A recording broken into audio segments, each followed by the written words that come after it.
Hill Nation Hangout number 428.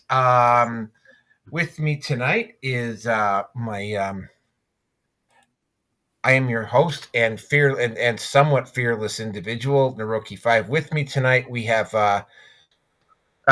Rearson and Mark Edworthy. Rearson, introduce yourself. I got some bad news for you. No, Rearson will not be doing the GIMP suit, how to avoid chafing in private areas review before we start the show. So if you were hanging on for that, you're SOL. But Rearson, introduce yourself.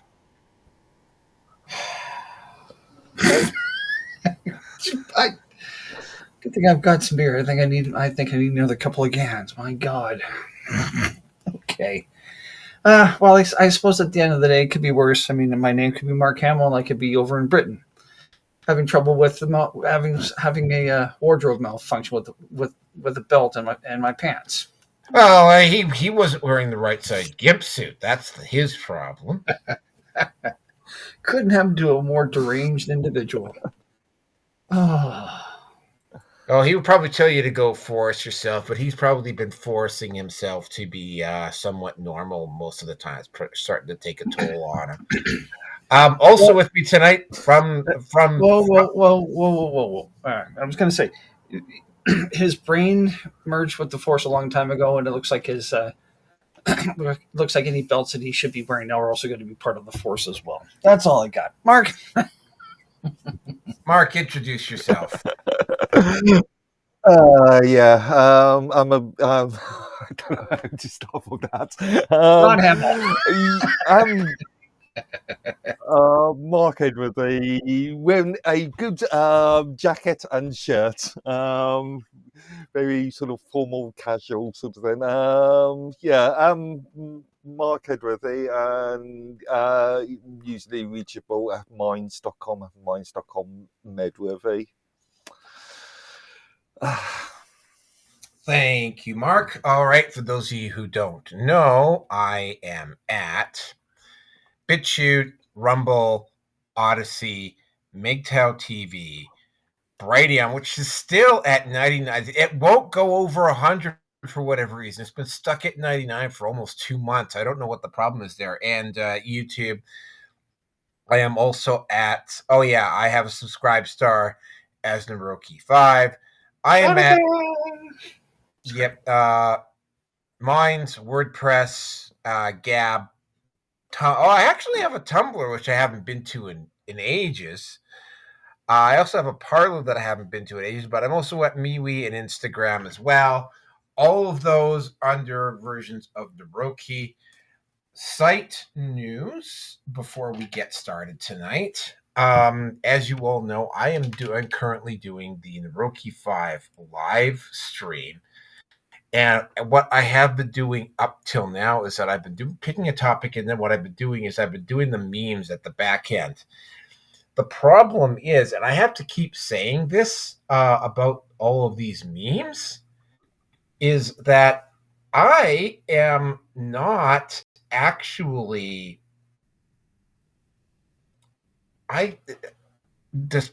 despite what you might see with the large number of memes that I've got, I do not actually go looking for all of those memes, and I get a lot of them, like every single show, right? And it's an hour and a half, give or take, each time to review all these memes on top of the actual topic that I discuss. So it's like literally 2 shows. So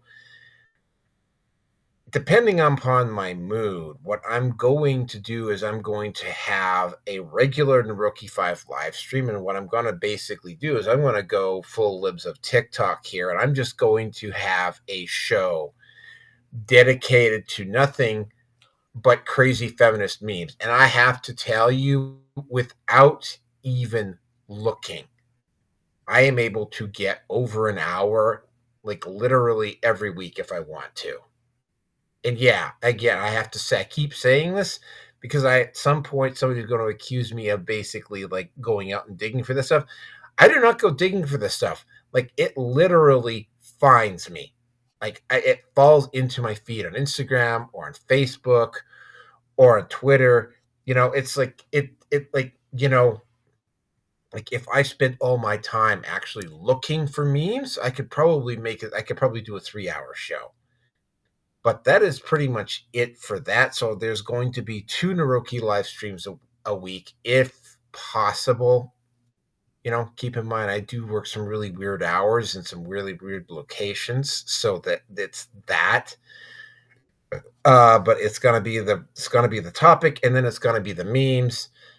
So enjoy. Now for the topics tonight, we have because we're kind of picking up almost from last week here, as expected. By the way, we are having 2 different shows. We are going to have 429 probably, depending upon what my mood is tonight.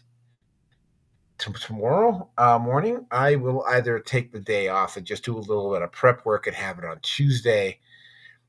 And if I do have it on Tuesday, I'm going to be having it as early as possible because I actually leave to go back into town Wednesday afternoon, or possibly Monday, but it's going to depend on my mood. So the topics for tonight, though, topic number, because I also had 10 topics here. Topic number 1, infamous MSNBC race baiter Joy Reid fired. 2, Germany state elections, Conservative Party wins, Alternative for Deutschland finishes second. Topic number 3 is Hollywood section, Doctor Who is being canceled, and how that happened is really interesting. And then Amazon buys the rights to the 007 franchise. There's gonna be some really interesting speculation there. Topic number 4, Kathleen Kennedy is leaving Lucasfilm by the end of the year.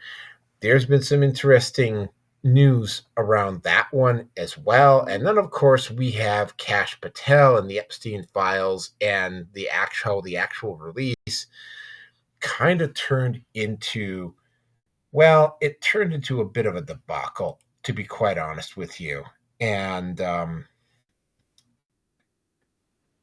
it was a little bit of a disappointment here.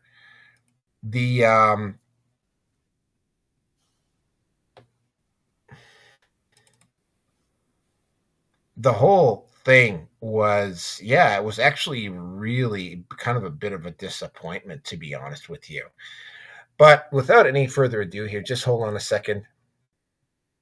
I accidentally deleted Mark Edworthy's avatar for the show. There we go. Now, Mark, you're back in. Your avatar is back in. Cool. So yeah, the whole thing. So getting into the actual show itself here, let's just start with, hold on a second here. Now I got to jump up somewhere else. Good. It's 429. There we go. Let's start out with the asshole race baiter Joy Reid. Now, oh wow.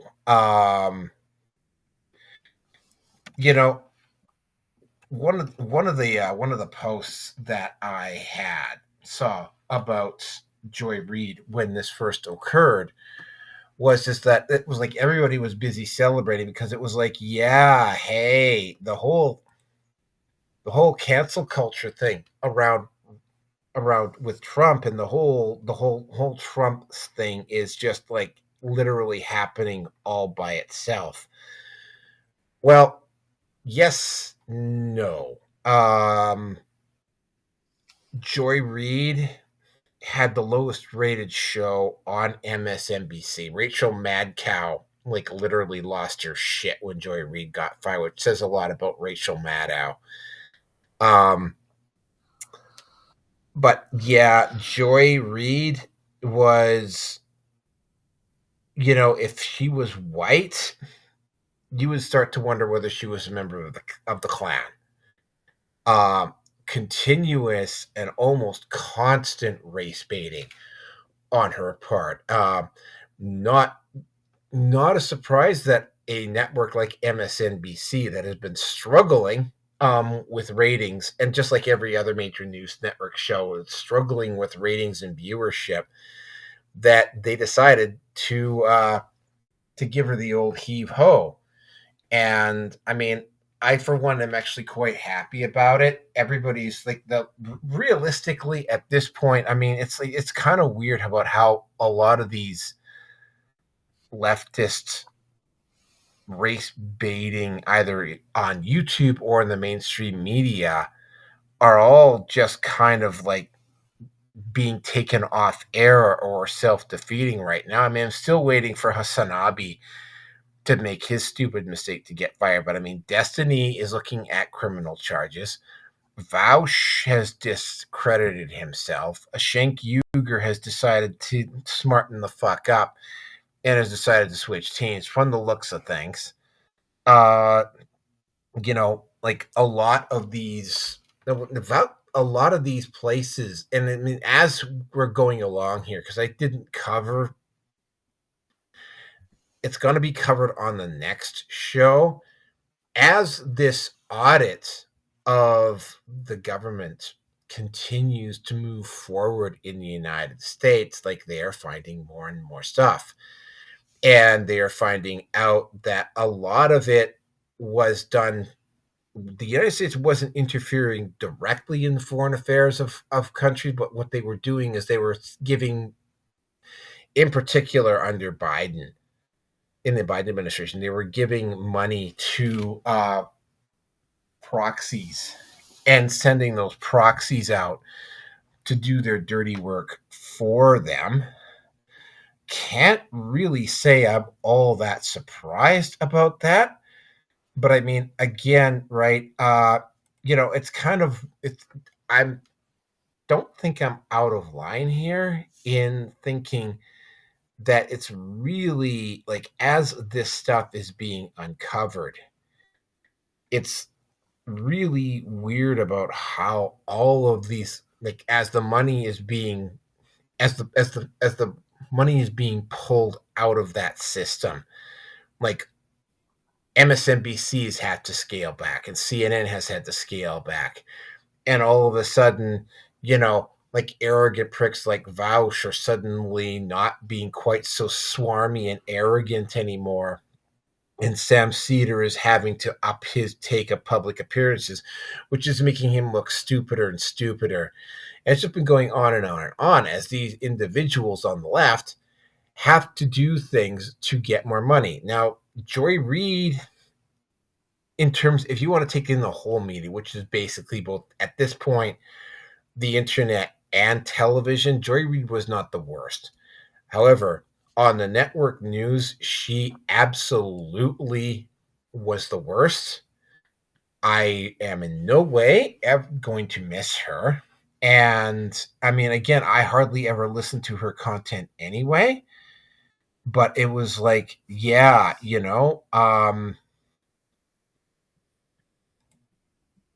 good riddance. Good riddance, Joy. Fired. And I mean, again, right? I'm going to just say this. I personally think that Joy Reid was also probably a diversity hire.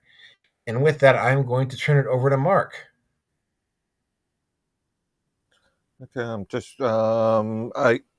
not familiar with this story at all, so I'm just catching up on a few newspaper headlines. It seems to me that it's just well, let's put it this way: MSNBC is a business. They've got to make money. They make money through advertising and viewerships. If they are not receiving the viewerships that they're expecting, then they're not making as much money as they're expecting. Therefore, if she is not pulling in the viewership, she's not pulling in the figures, and yeah, they have to let it go, like any other business sort of decision. And I see that I'm just looking at the Independent, the UK Independent newspaper here, and there's suggestions of racism here, but I don't know. We are starting to see a culture shift away from the sort of left-wing sort of thing, because again, the viewers are not enjoying. Not, yeah, that time is now passing, thankfully. And yeah, at the end of the day, she can scream racism, she can scream inequity, but at the end of the day, if she's not pulling in the figures, if she's not pulling in the viewers, then yeah, she's not making the company money. Therefore, goodbye. I can't see if it's just that simple, really. Again, I'm not familiar. I am sort of familiar with her content. I've seen a few times, but yeah, at the end of the day, she's not pulling the figures. She's a liability for the company. Therefore, she has to go. And I think, yeah, I can't really add anything more to that. Yeah. Right, absolutely. You really can't add anything much more to that. Rearson.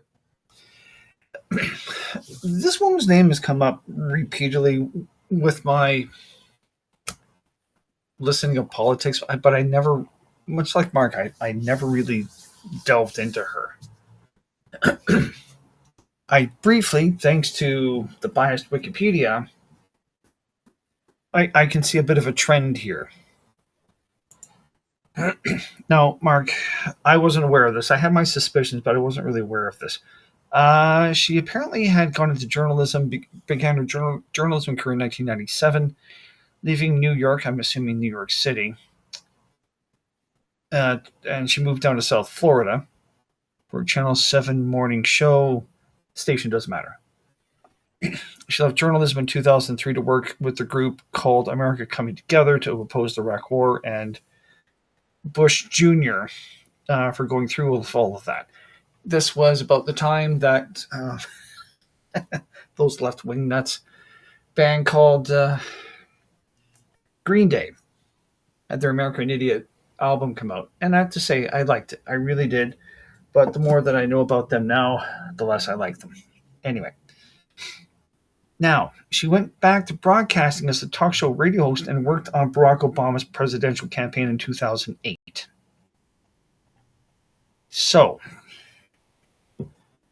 to say that was she a diversity hire at the time?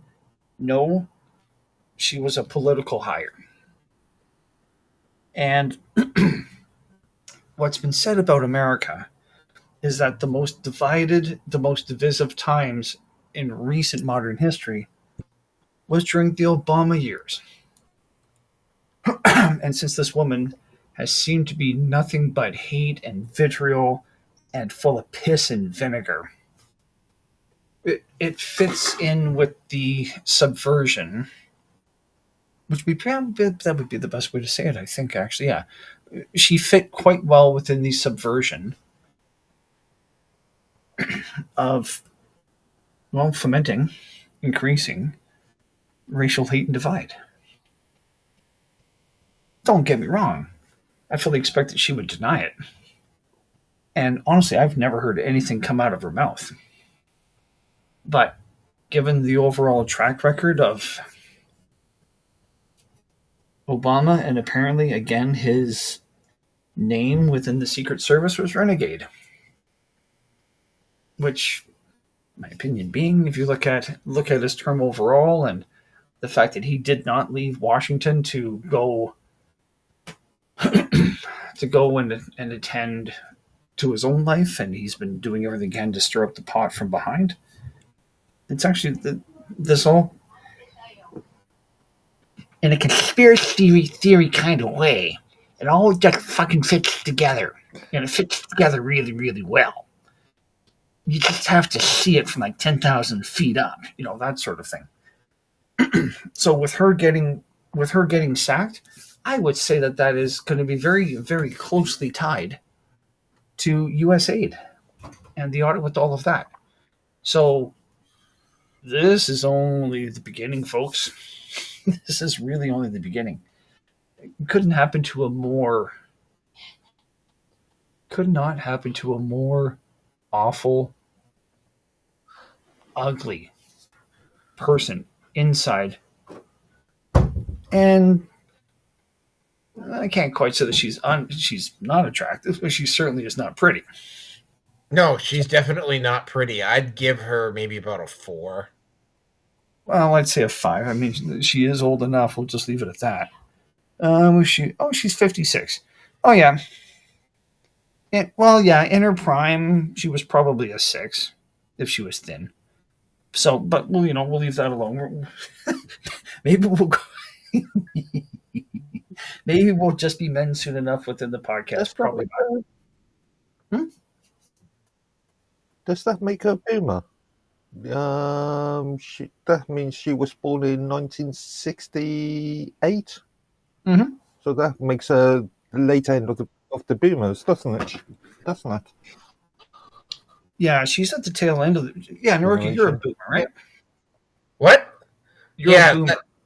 Well, I mean, no, I'm not. 67 is. I was born in 67. That makes me Gen X, like you. Oh, okay. All right. So she's at the beginning of she's at the beginning of Gen X. Anyway, regardless, I won't be surprised if there's a lot of shit that comes out about her as well too. We'll see. Do I think that she's related? Do I think that she's on the Epstein Files? Probably not. But she could very well be on. She could very well have been a party attendant. I don't know yet. I don't know. But couldn't happen to a more well-deserving individual who is hell-bent on sowing chaos, even more so than her sex. But we'll leave that alone. And I don't have any more to say. Okay, for those of you who don't know, Sorry, I was just thinking out loud. I'm just curious if we're going to see any sort of documentation, or if going to see any sort of press releases about US aid being used to top up mainstream media outlets. Well, like the BBC. Yeah, well, here's the thing about this. It's like ever since US aid has been cut off, and by the way, they weren't just using US aid, but ever since US aid has been shut down, I've noticed all of a sudden, and I found this rather particular, that suddenly certain YouTubers, especially hardcore leftist YouTubers, were suddenly very concerned about money, like literally out of nowhere. By the way, speaking of finances, I actually have my Patreon link down below if you want to actually become a member. Sorry, I forgot to mention the Patreon. I am going to be switching it to Subscribestar at some point, but for now, Patreon is actually the main place to go if you want to sub and help me out financially. I noticed that right after USA got shut down, that there's a lot, and they're looking at other branches of the government as well. But after USA got shut down, for instance, that gaming company in Montreal, the ones that the Sweet Baby group that was suddenly that caused Gamergate 2. All of a sudden, they've had to right after USA got exposed. All of a sudden, they had to seriously scale back their operations. Funny that! Imagine that. Now, is there a definitive? Well, there was definitely a link with the Canadian government. I was going to say, yeah, because there's no way that Sweet Baby Inc. would survive without. No, yeah, that's right. Yeah, there was the funding from the Canadian government. Is there a smoking gun right now connecting it to them directly? Not yet, but if they've had to shift gears, I'm sorry. The proof might not be showing in the pudding yet, but sure as shit stinks, it's there. I'm not surprised by that. I'm not surprised at all. Oh yeah, no, Sweet Baby. Right after USA got exposed, Sweet Baby and a number of media organizations suddenly found me. I think it was Media Matters really took a serious hit. Yeah, it was like, but yeah, no. Although there was no definitive smoking gun with Sweet Baby had to seriously scale back their operations after they were exposed. Does anybody else have anything more to say on this? I'm gonna shut down the banner here. Like I said, my Patreon is. I will have to put my Patreon back up as a link until such time. And again, the reason why I'm moving away from Patreon is because it's like they are just, well, they're part of the problem, not part of the solution at this point. And it's like a lot of non-woke podcasters and so forth have lost their accounts on Patreon for rather frivolous reasons. They're not as bad. Well, actually, GoFundMe has lost all of its legitimacy. They weren't as bad as GoFundMe, but I mean, yeah, they were still pretty bad. Anyway, moving on to the next topic. The next topic is, the German elections. Okay, hold on a second here. Let me just put a timestamp in here. Okay, the German elections. Again, I admit I was not following the German elections as much as I thought as much as I probably should have been. I knew that Merkel's government was hanging on by a thread and that they had to call an election. And I saw, and I'm going to say it was probably an AstroTurf campaign of quote unquote 250,000 people showing up in a city in Germany to protest AfD. But if you actually look at the map for AfD, and I will post that up here in just a second here if I can find it. Oh, there it is. You'll notice a very curious thing, right? East Germany, or the former East German Republic, where there were a couple of seats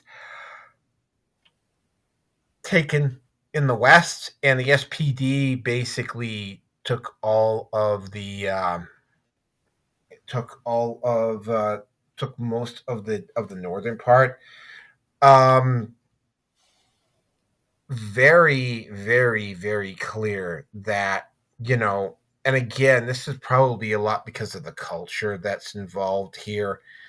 The East Germans were taught a different legacy from the citizens of West Germany. I do see one blue seat, and it's up. Like again, it's in. To nobody's surprise, it's in Bavaria. I noticed that the Greens got elected in a few places, but the SPD. I mean, look at the red on that map. If you're seeing this, just look at the red from 2021, and look at the red now. I mean, Sorry to interrupt. To me, it's rather reminiscent when the Conservative Party, when Kim Campbell took over, got absolutely decimated. I mean, it's really no different. I mean, it looks like there was 2, maybe 3. I'm assuming the one that's in the middle of the AfD, that's probably, that's Berlin, if I'm not mistaken. That's Berlin. Yeah, that is Berlin. Yeah. Okay. So if that's Berlin, you've got, say, 3, maybe 4 seats that are red, plus the one that's in the middle of but fuck nowhere, also in what was East Germany. But other than that, it's a smattering everywhere else. I'm guessing somewhere around Cologne, but that's just a guess where it is in the middle of the dark gray. I'm not familiar with German geography. I'm not.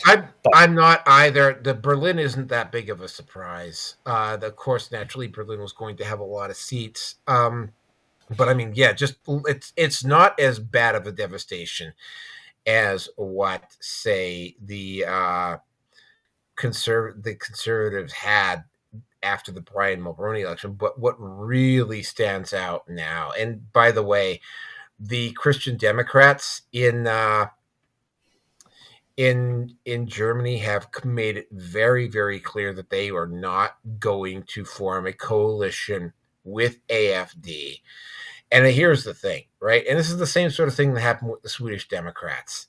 The issue that they're facing at this point is the fact that it's not really going to matter what they do, right? Because if the Christian Democrats have to align themselves with the Social Democrats or the Greens in order to prevent the AFD from becoming part of the government, it's not going to hold up very long because, you know, like the Social Democrats or the Greens are going to keep insisting on some of the draconian practices. I mean, Germany and France, and well, not so much France right now, which is really weird, but Germany and Britain both are doing stuff like sending multiple police officers to people's houses to arrest them for memes, right?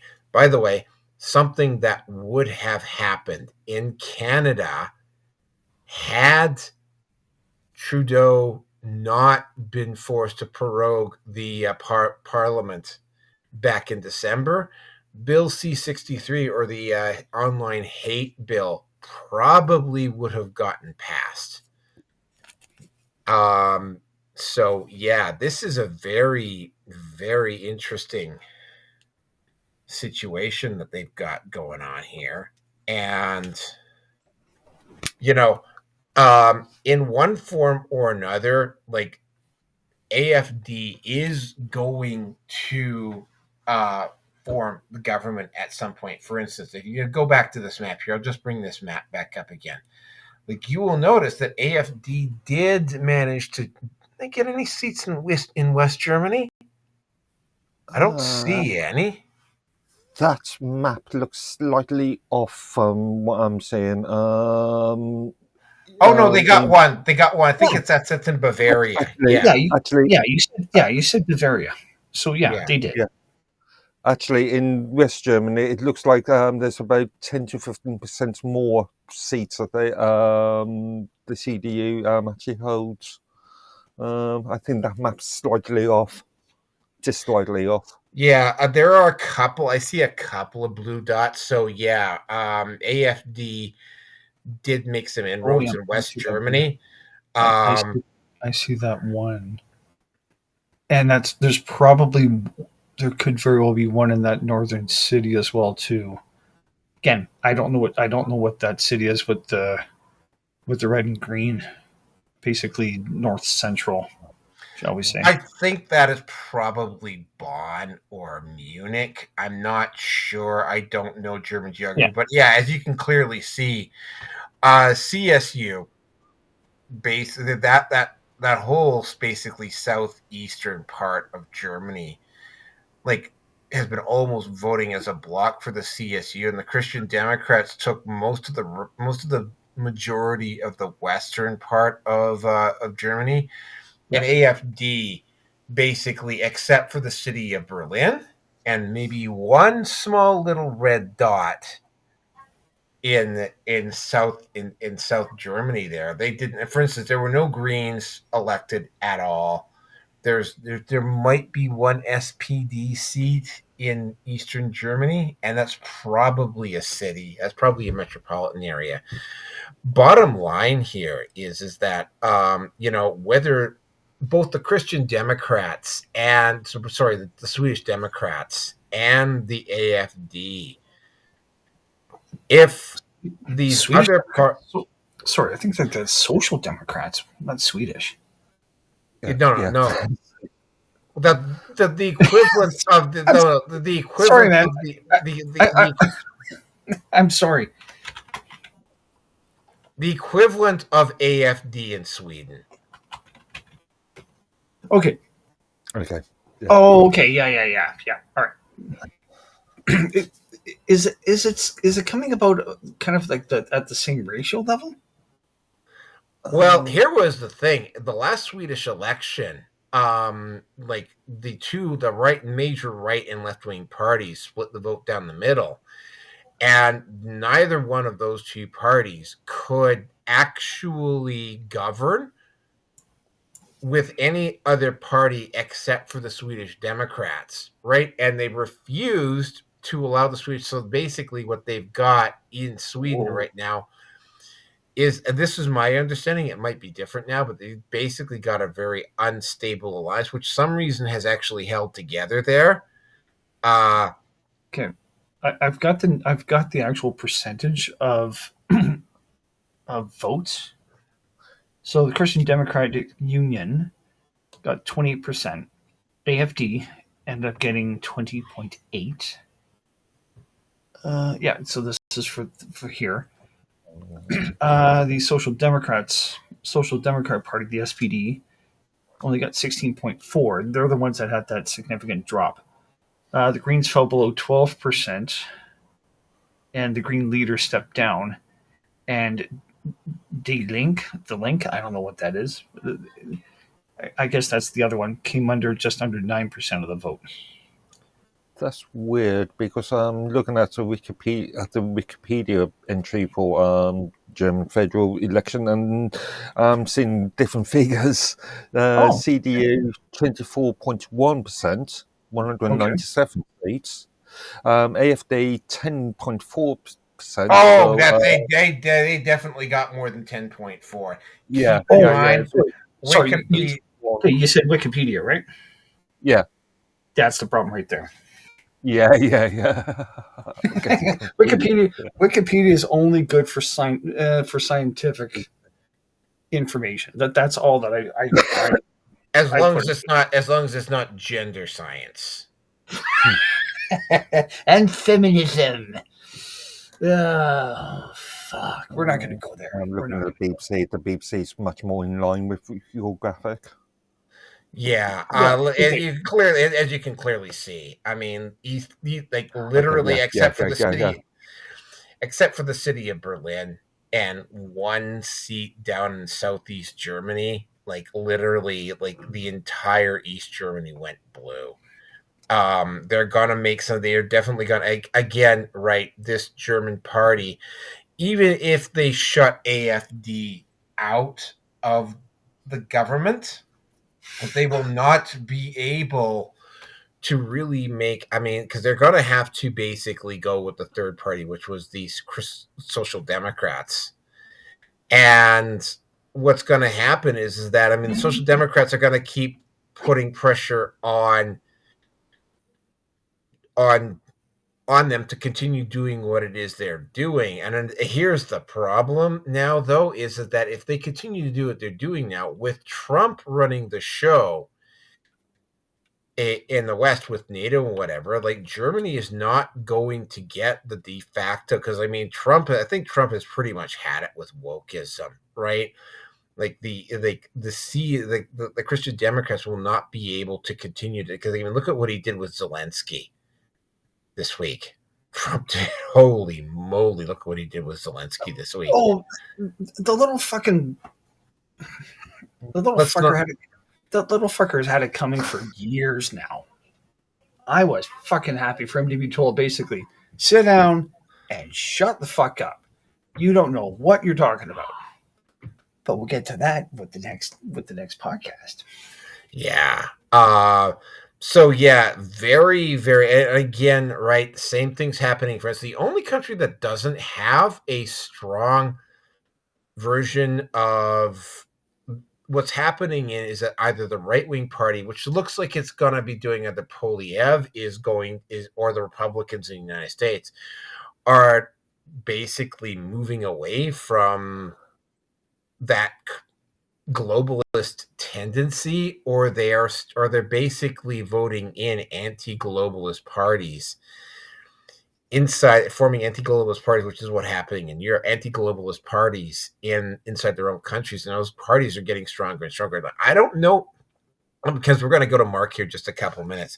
Whether Mark knows anything, because I don't know of a single party in Britain that falls under this category. The Conservatives definitely ain't it, and the Labour is definitely not it, and the Social Democrats or the Liberals definitely ain't it. So, but anyway, let's just turn it over to Mark and hear what he has to say about this particular topic, and specifically if there's a party in Britain that is ready to step up and do the same thing that AFD is doing in Germany. I would argue, to answer your question, reform could well be the next, could be the AFD sort of answer to Britain.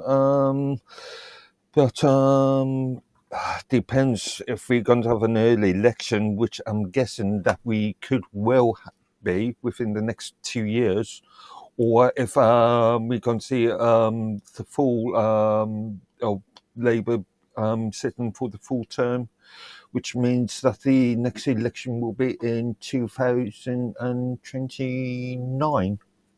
But yeah, it's all dependent. I'm guessing if Keir's Commissar Starmer is going to is could well be removed, either he resigns or he sort of pushed out of politics at the end of this year, and which means that it's potentially we could see an election in what's the day? It's 25, isn't it? So 26, 27, maybe May, June 2027, maybe. But yeah, this is just speculation on my part. To also to point out, there are other countries that are pushing away from the globalist sort of uniparty sort of thing, and I'm specifically thinking Hungary, the Czech Republic, and Poland, especially Poland at this present moment. But as far as Germany is concerned, the AFD, it's not going to be.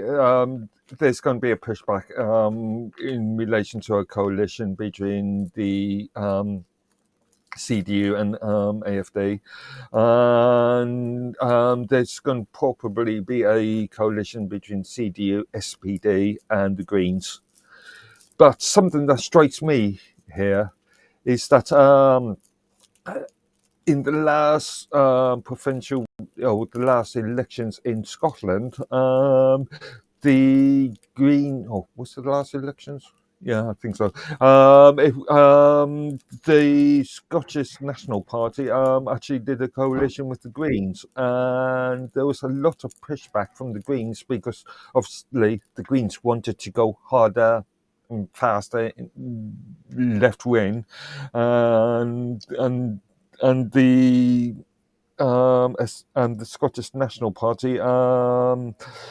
Well, there was a lot of questions about finances and possible misappropriation of finances, and so the Scottish National Party actually promised all these things, which made the Greens happy. But when they didn't deliver, the Greens sort of pushed back on it. But as far as Germany is concerned, we are going to see another 4 or 5 years of right wing, or left wing, madness. And you're gonna see Rhino is basically what you're gonna see. You're gonna see like right wing rhinoism in Germany probably for the next 3-4 years. That's my guess. Yeah. Something also strikes me is I have not seen the demographic figures, but I presuming that there was a lot more vote from the Generation Z in Germany than there was from Generation X and the Boomers generation, and therefore a lot of these young individuals that know the sort of have limited concepts about socialism, about communism in that area, in Germany, because obviously they're far too young. Remembering that the Soviet Union failed in 1991. So yeah, a lot of these generations, or a lot of this generation, wasn't even born then. So they again are not not as aware as the older generations, and because of the sort of education system, the so-called long march through the institutions concept, they have been, I want to say misinformed, but I'm not sure if that's the correct term. They've been misinformed up to a point about what happened in Germany before, or what happened during the Cold War. So, also another point I just want to bring up is you said that people being arrested in Britain for memes. Technically, that's not correct. There have been active police actions, just knocking on doors and asking people to explain themselves, but those have not been arrested because they've been treated as non-criminal hate incidences. So it's really the police are acting beyond their remit, because obviously they are there to protect society and to examine criminal activities. And if these are non-criminal hate incidences, then the police are acting beyond their remit. But yeah, this is a ongoing issue at the moment, and again, unless there is a general election, or unless there is a real obvious change in policy, which I cannot see happening anytime soon, these non-criminal incidences are going to continue. The arrests have been related to people that have been prosecuted, let's say prosecuted for stirring up criminal activities. So incitement to disruption, as an example. And also in the arrests earlier this year, late last year, a lot of these people were advised to plead guilty because of a lighter sentence. There's an interesting quirk in the UK where if you plead guilty immediately, then something like you get 40% off your time in prison, it's reduced by 40%, and then you're on tag at home. So these people were under the illusion of they plead guilty, an easy, quick trial, and then they would only see 60% in prison of their time in prison. But obviously that hasn't aspired. That hasn't happened. So yeah, I would argue that there needs to be an entire investigation of the criminal legal bar in this country, and if they were sort of misinformed. But yeah, as far as we're concerned, I'm not sure if German elections is once every 4 years or once every 5 years, but either way, I can't imagine that we are going to see any new elections or any new federal elections in Germany until 2029, 2030. So I don't know, but there's the old saying that a week in politics is a long time. So who knows what may happen? Yeah. Yep. So, Rearson, you're up.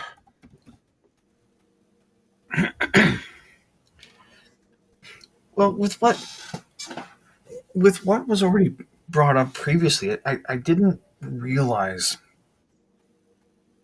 I completely forgot, and I was reminded as to why the AfD is the powerhouse for what it is. In what was East Germany is no different than the conversations I've had with a couple of Eastern European immigrants who came here 20, 30 years ago. And one couple is from Poland. And another woman, she's Czech, I believe. Czechoslovak, I believe she's Czech. Anyway, they basically have said the same thing to me, which is simply put, it's like, I came to Canada to flee that shit, and now Canada's turned into the country that I left.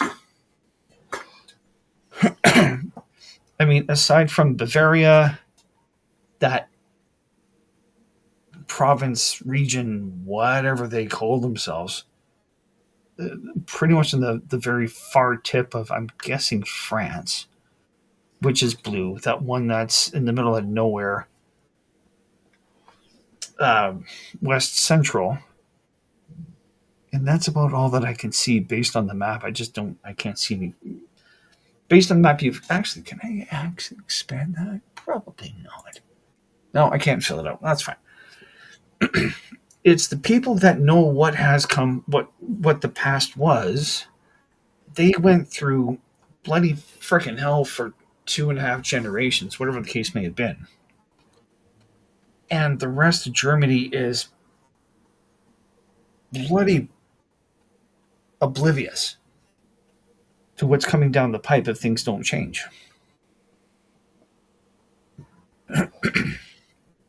And if that doesn't scare the powers that be, which is why that they're scared of what's going on.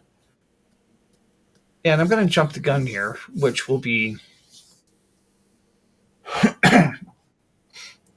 I kind of wish that what happened with Zelensky was to have happened about 2 weeks before the German election, because I can guarantee you probably would see a bit of there would probably be enough of a shift where the AfD would probably actually encroach into what was West Germany. Because if I remember correctly, hearing this, Trump basically has said, well, with NATO, unless there's some sort of a direct threat to the US, we're not doing anything.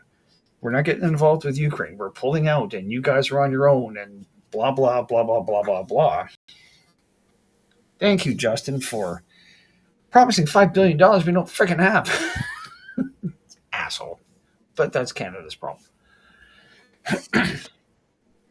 But I mean, this is clearly the lines have been drawn along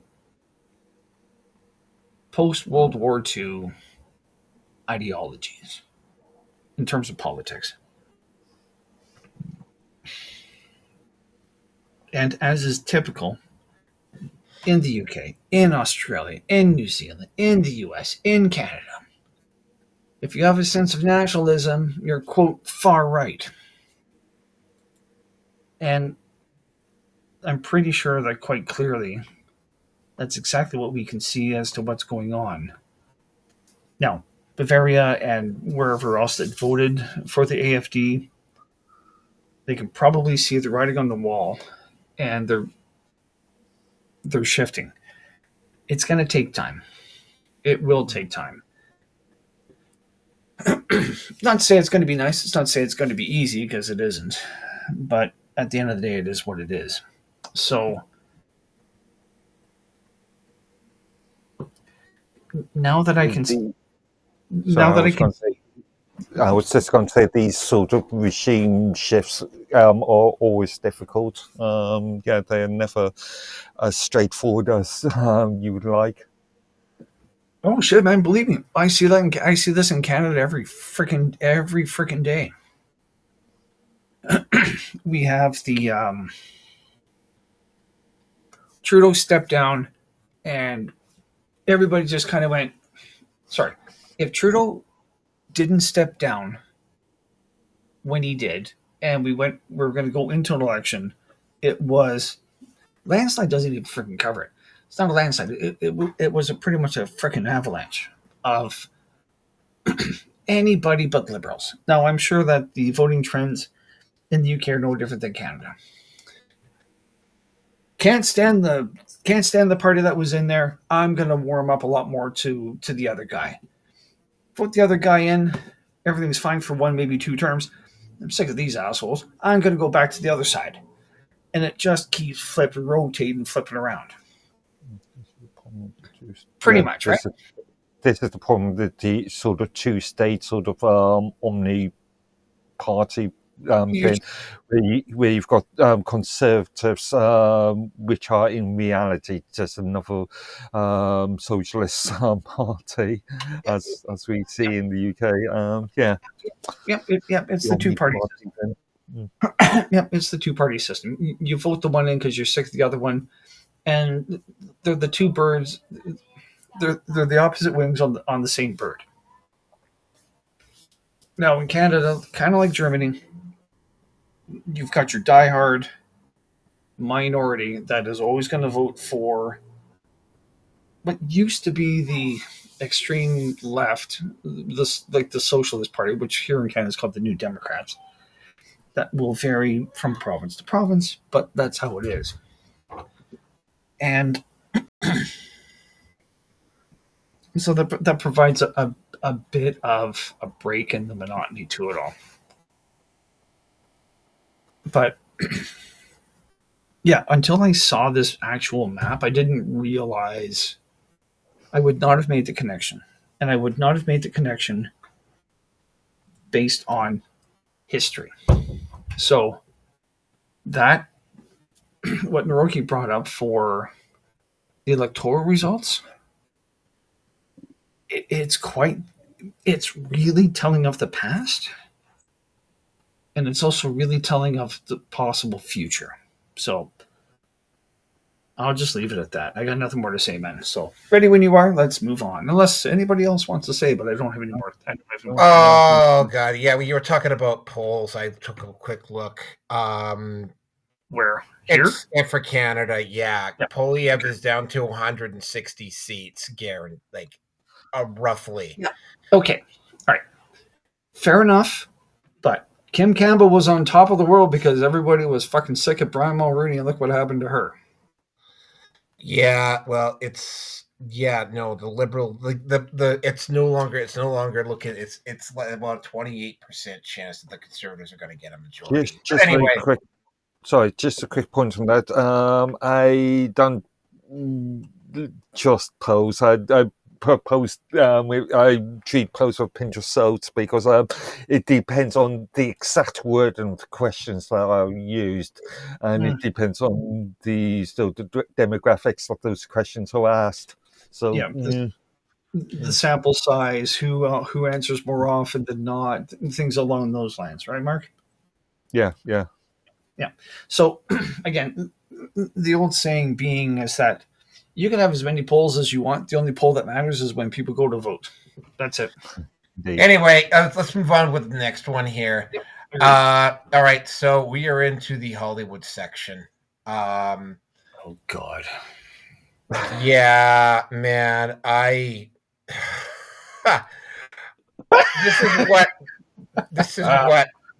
this is what happens when seems like when Disney touches anything, it just turns. Like Doctor This is Who. what, yeah. Keep in mind, by the way, BBC was getting a huge amount of money, was getting a fair amount of money from USA too.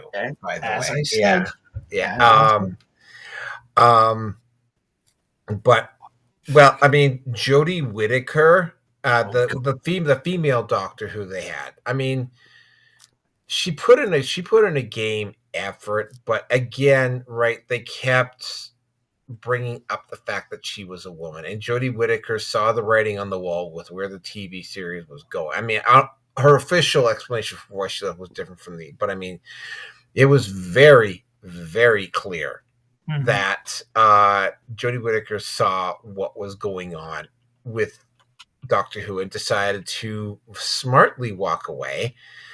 The BBC or whoever is the showrunner, whoever is the executive at BBC who decides which show goes what, says, okay, well, you know what? We didn't make the problem was we had shitty ratings, but you know the reason why we had shitty ratings because we didn't make the show woke enough. So let's bring in a gay black Doctor Who. Keep in mind, Doctor Who is not a human; he's a space alien. Sexuality. Yeah, I was going to say, and Doctor Who was never was not that horn dog looking for the next hole to stick his dick into. No, he wasn't. I'd apologize for being blunt, but let's call this. I was going to say let's call a spade, but we're not going to go there. God. Anyway, continue. I'm surprised they didn't dress him up in a gimp suit like the one you like to wear, Rierson. But fuck you. Asshole. Pardon my French, but you're an asshole. The whole thing, and it was like, and I don't know, I didn't see, just like I didn't see the Star Trek series for the same reason, but based upon third party. And again, right, I'm going to have to admit that this is a very uninformed point of view, but the reviewers of the people who did see Doctor Who kept saying that Doctor Who kept bringing up his race and sexuality all too frequently when it wasn't even really relevant to the character of Doctor Who in the first place. So he's playing the victim on 2 or 3 fronts at the same time. Yeah.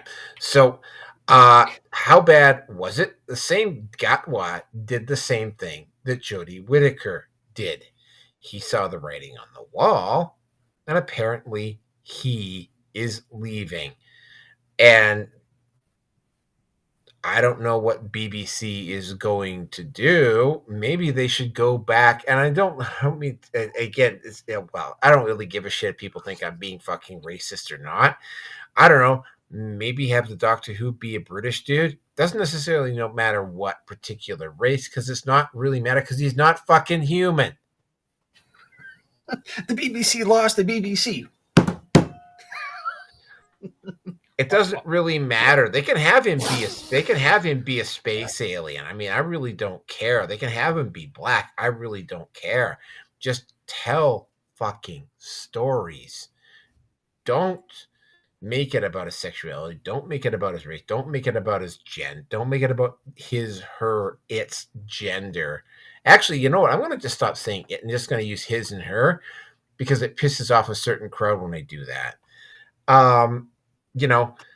This is what happens when you let certain parties, and they've done this with Star Trek got canceled. It got canceled with barely even a whimper. Like, nobody protested.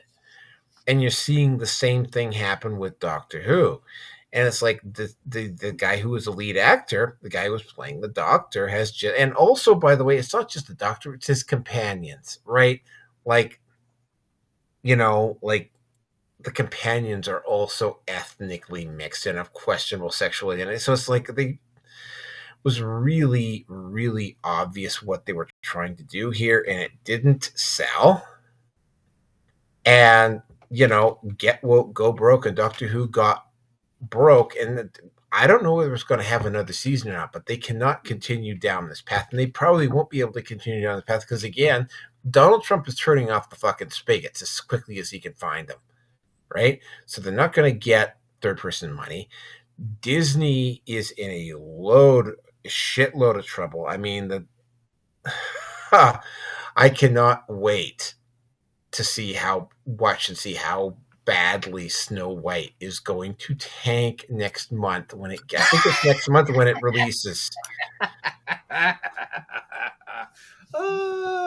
But yeah, this is what Disney did to Doctor Who. Look at what happened to Star Trek. Look at what happened to Star Wars, and we will be covering Star Wars and Kathleen Kennedy because that one's had a rather strange turn of events as well.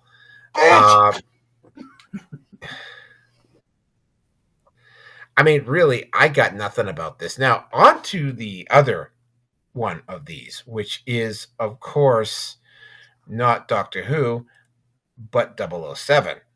Now, Amazon appears to be trying to make themselves into a television and movie studio on the same level as the Big Six in Hollywood. They bought the Warhammer, and here's the thing: they bought it, and they may or may not have saved 007 by buying it away from MGM. Here's the problem, and everybody has been commenting about this around 007. The whole issue with 007 being bought by Amazon is they don't know how Amazon is actually going to handle 007. Are they going to were they going to try to turn him into a black woman? Like that's a serious, legit question. Were they going to try and turn him into a black woman? Sorry. There's enough Jane Bond porn out there, but we'll leave that one. Yeah. Were they got to turn him into a black woman? Were they got to try to make him gay? I mean, what's Amazon going to do? And the reason why this has come up is because they bought Warhammer, and I got to keep emphasizing this. Warhammer is not. El Jackal wants to join the stream. Should I allow him? Okay, let's have him come in. Okay. Hi, El Jackal. You're on board here. You'll have to wait your turn to share on this particular topic, but welcome aboard. You'll have to introduce yourself at some point here. So the whole issue is that Warhammer as a TV series or movie does not lend itself to woke, and that's like a huge no fucking kidding. With Warhammer, oh wait a minute, now he's gone.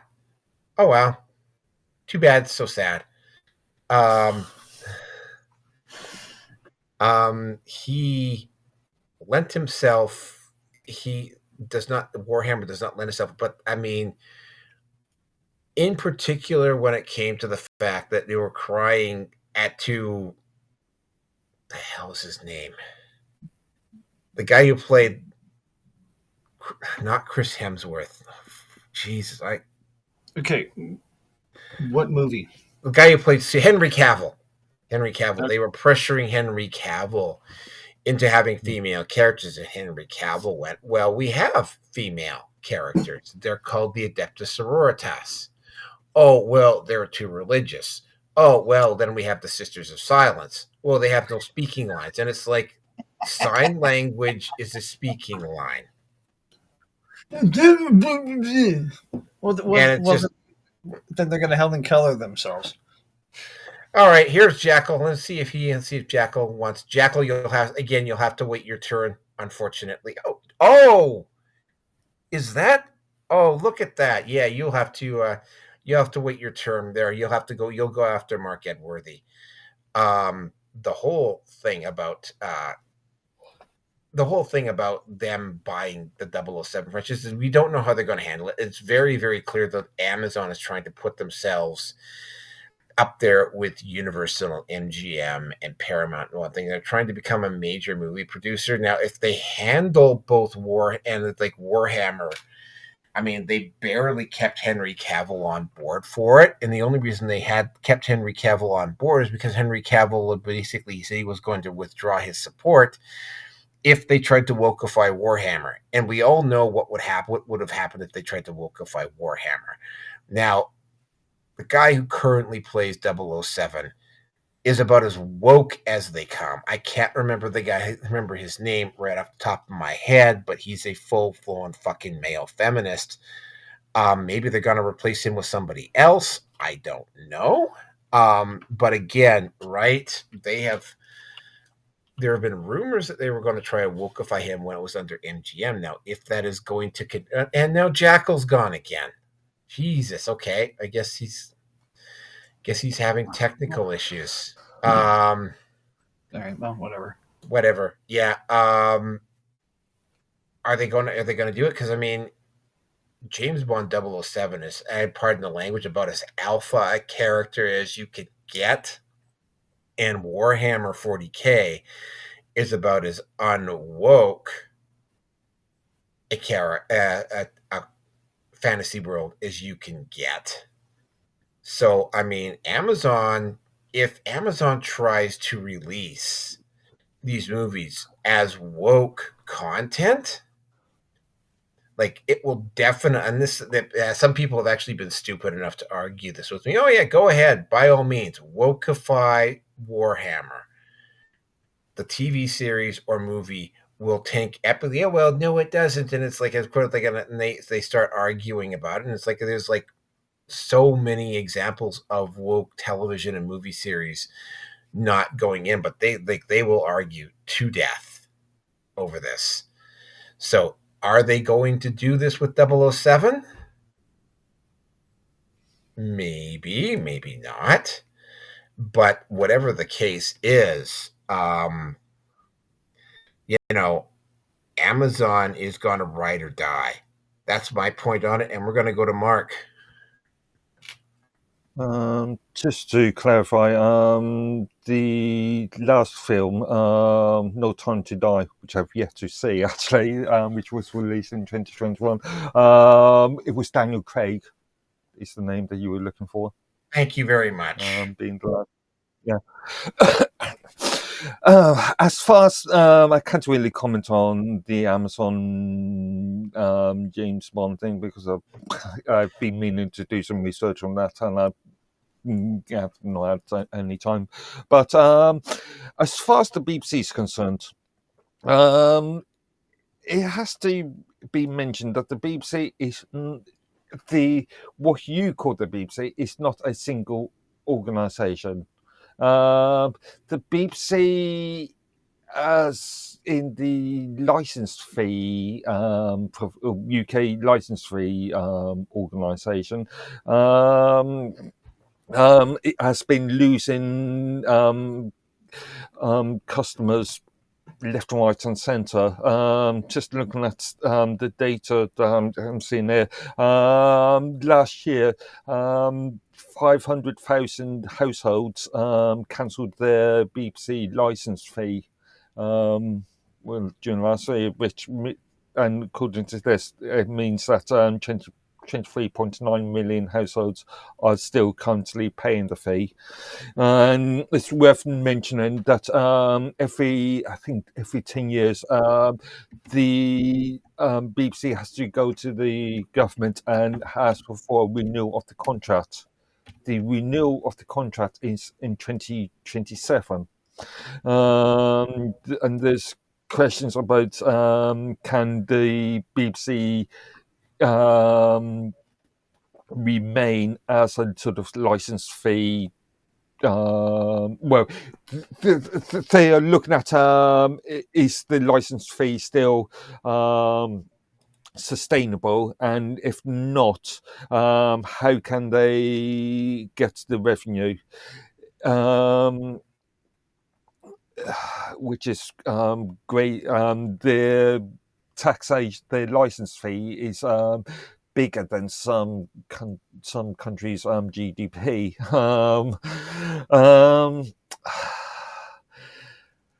And there's suggestions about rather than having a license fee, putting on a taxation for individuals. sticking a taxation fee as an additional fee on national insurance, which means that they will receive even more money in theory. But this is a question that is being asked at this present moment. The BBC has also got private sector companies, and from what I can see, between 110 and 118, maybe 120 private sector organisations under the belt, which, as an example, BBC Studios is the marketing company that sells the material to companies such as Netflix and Amazon.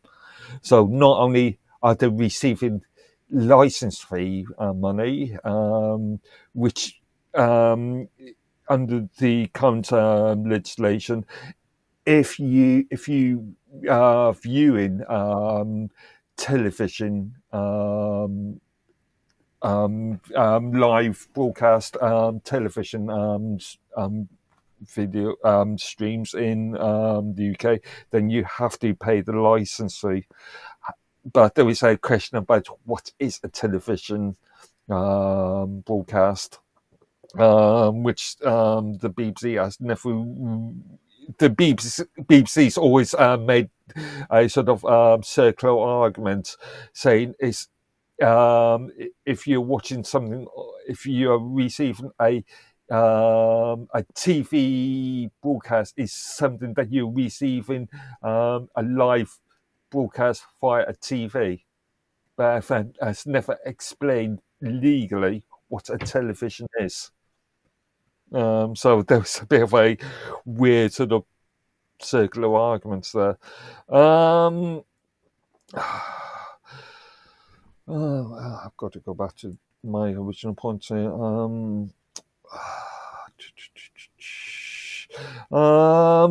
Doctor Who there's been questions about Doctor Who's so-called wokeization for a long time.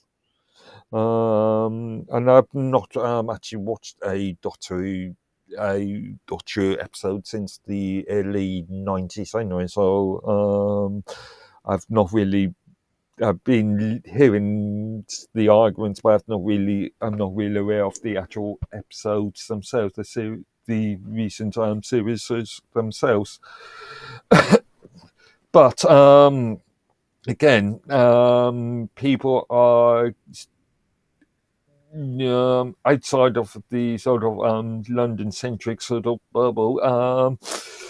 People are getting turned off by the sort of so-called wokeization, and therefore the BBC is, well, I was going to say the BBC is losing money because of the license fee, because of people cancelling the license fee, but it's not only solely because of the so-called wokeization. It's also related to the things like the BBC's biased. After all, there was a report last year that suggested that the BBC was extremely biased when it came to the Israel Palestine conflict, and they were criticised something like 110 times for specific broadcasts. And also there's the entire paedophilia issue in the BBC, with not only with the old issue with Sappho, but with what's the recent news reporter or the news anchor that was I think his trial is still going on.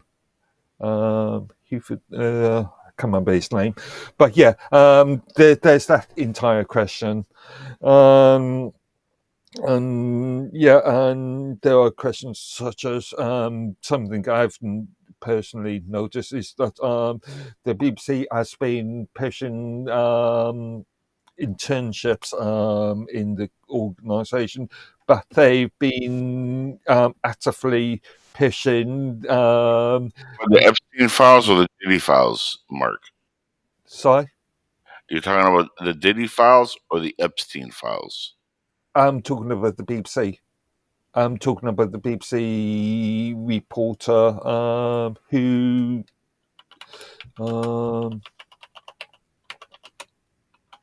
Hang on. I'm talking about. Is it John Sudworth? It's that bloke. I'm finding something here of who Edwards. Yeah. Indeed, that's what I was thinking of. Yeah, who Edwards. I think that is still a case that is still going on. I think I'm really been up to date with this case, so I think actually it might have already finished, and he may have been found guilty.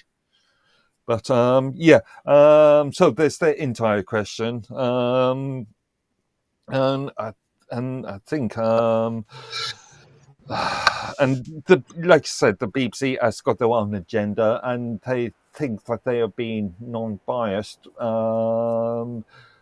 But well, the BBC is extremely biased, and I used to be a big fan of Radio 4, which is BBC Radio 4 is, generally speaking, it's a much more political sort of talk radio station. But I've not listened to them since, I don't know, 2014, 2015. And their sort of major shows, such as an example, Women's Hour, have really pushed that sort of woke line. And I believe that a lot of Radio 4 was really a very conservative news broadcasting radio station, and because of their sort of wokeization, yeah, they've been losing listenership within recent years. So the question is, the ratings are down for all these shows at the BBC, correct? Yeah. They're all tanking epically. Yep, they're. Yeah. I would have to have a look at the actual date on that. But I mean, this goes back to even something Trump said, which is hilariously true. Everything that goes woke turns to shit, and this is what's been happening here with a lot of these shows. That's why they're losing ratings, is because the mass public doesn't want to see this stuff. And as far as like I got into this conversation a little bit late, so I apologize if I'm going a little bit off the narrative here. But I'm a big time, long time fan of Doctor Who. And I've not been able to enjoy a Doctor Who episode since Peter Capaldi. Yeah, the Jodie Whittaker stuff was very mediocre, and It got horrendous. even worse. Yeah, it got really. I thought it was. I wouldn't say it was horrendous. It was not particularly good. I wasn't as harsh as you would be, Jackal. But I mean, the new guy was just, oh my God, I couldn't even watch it. By the way, introduce yourself, and then you can have your. Yep, we're talking about 007 and Doctor Who. 007 Right. got bought by Amazon, by the way. Yes, I heard about that. Yeah. Which makes sense. I mean, the company that owned it before was kind of struggling, and they gave an end to Daniel Craig's time as 007. So now they're gonna get to reboot it, and like 007's always gonna have different incarnations. It's like a superhero in itself, and it's one of the greatest genre spy movies, series in the history of cinema. With that said, by the way, I'm Angel, the Jackal from Inside the Jackal's Head. I just had an awesome episode with a J6 whistleblower, Gina Basigiano, and lovely, lovely woman. She was arrested and served time, was pardoned by President Trump, and had a lot to say about that. But I just decided to join in, and you guys are talking about two things I love: James Bond and Doctor Who. I'm a big fan of these two properties. And I love the fact that people are still talking about them because, Doctor Who goes back to 1960s when JFK was assassinated. That's when they aired the first episode in the same year. Look that up. In fact, the same day that Kennedy was killed, they aired the original pilot of Doctor Who, and nobody watched it. And everybody's like, okay, well, I guess we're never going to have another Doctor Who episode. And they were like, no, please, one more chance. And they gave it another chance. And now, all these years later, Actually, I here think we it are. was the day after. No, it was the same day. That was the issue. Okay. Everybody was talking about like the president just being killed. Look it up. It was the same exact day. Then I don't know if it was a day after, maybe a week after they re-aired it. It might have been the day after they re-aired it, but it could be. But I know they begged to get a re-airing, and they finally they said, "Okay, we'll go." And people watched it. They loved it. I've been a fan since I was a kid. And like I said, I have not been able to enjoy the last two incarnations, but even Capaldi's era kind of like went downhill with the writing when the guys started going really woke. The first few episodes were good, and he was a great choice for the Doctor, but the writing got kind of like shaky. And I really liked the Tennant Smith, years. Chris Eccleston, I thought was a great way to bring the show back. But it's still now it's going so far off from the initial concept of what Doctor Who was that it's unwatchable. And the new guy, I'm not racist or anything, but how do you get a guy who was a stripper at gay clubs in real life and make him the Doctor? That to me is just blasphemy. Because BBC get woke, go broke. Exactly. Yeah. And I hope and pray that they don't do that to James Bond moving on and we get a real great incarnation. So far, I've loved just about every James Bond. Yes, even the Timothy Dalton, films. I love those. And James Bond to me is a great character, and I want to see him do justice. I would love to see like Henry Cavill be the next James Bond. Henry Cavill's got his hands full with the Warhammer 40K. By the way, also owned by Amazon. Right. Yeah. So you never know. That's what I'm saying. Look, he's going to be, as we know now, in future Marvel projects. He's going to be probably playing a Jedi, from what I heard in a Star Wars movie. Maybe a Sith or a Jedi. Nobody knows, but he's linked to Star Wars as well in the future. James Bond, you can shoot that within a year and then move on to the next project. He's a very busy actor, and now he doesn't have to worry about Superman. So that's a film slate doesn't have to worry about, and I think he'll be perfect for James Bond type. Personally. He would be good as James Bond. I think he's on the record of saying that he's really passionate about Warhammer, but we won't get into Warhammer here. Mark, not Mark Edworthy, Mark Watchcheck. Introduce yourself and let's hear what you have to say. Hey, I'm Mark Watashik, and I do Dragus Productions, and we just finished up a stream for Censorship Sucks, and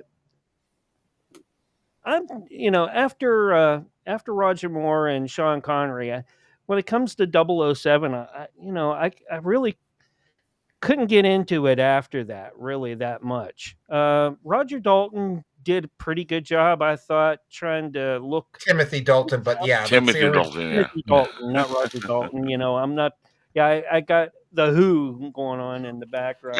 And Who? anyways, yeah, he almost pulled off a Sean Connery, a young Sean Connery, but after that, You didn't like Casino Royale, the very beginning sequence? I mean, that was brilliant. The chase and I mean The original or the remake? no, the remake with Daniel Craig.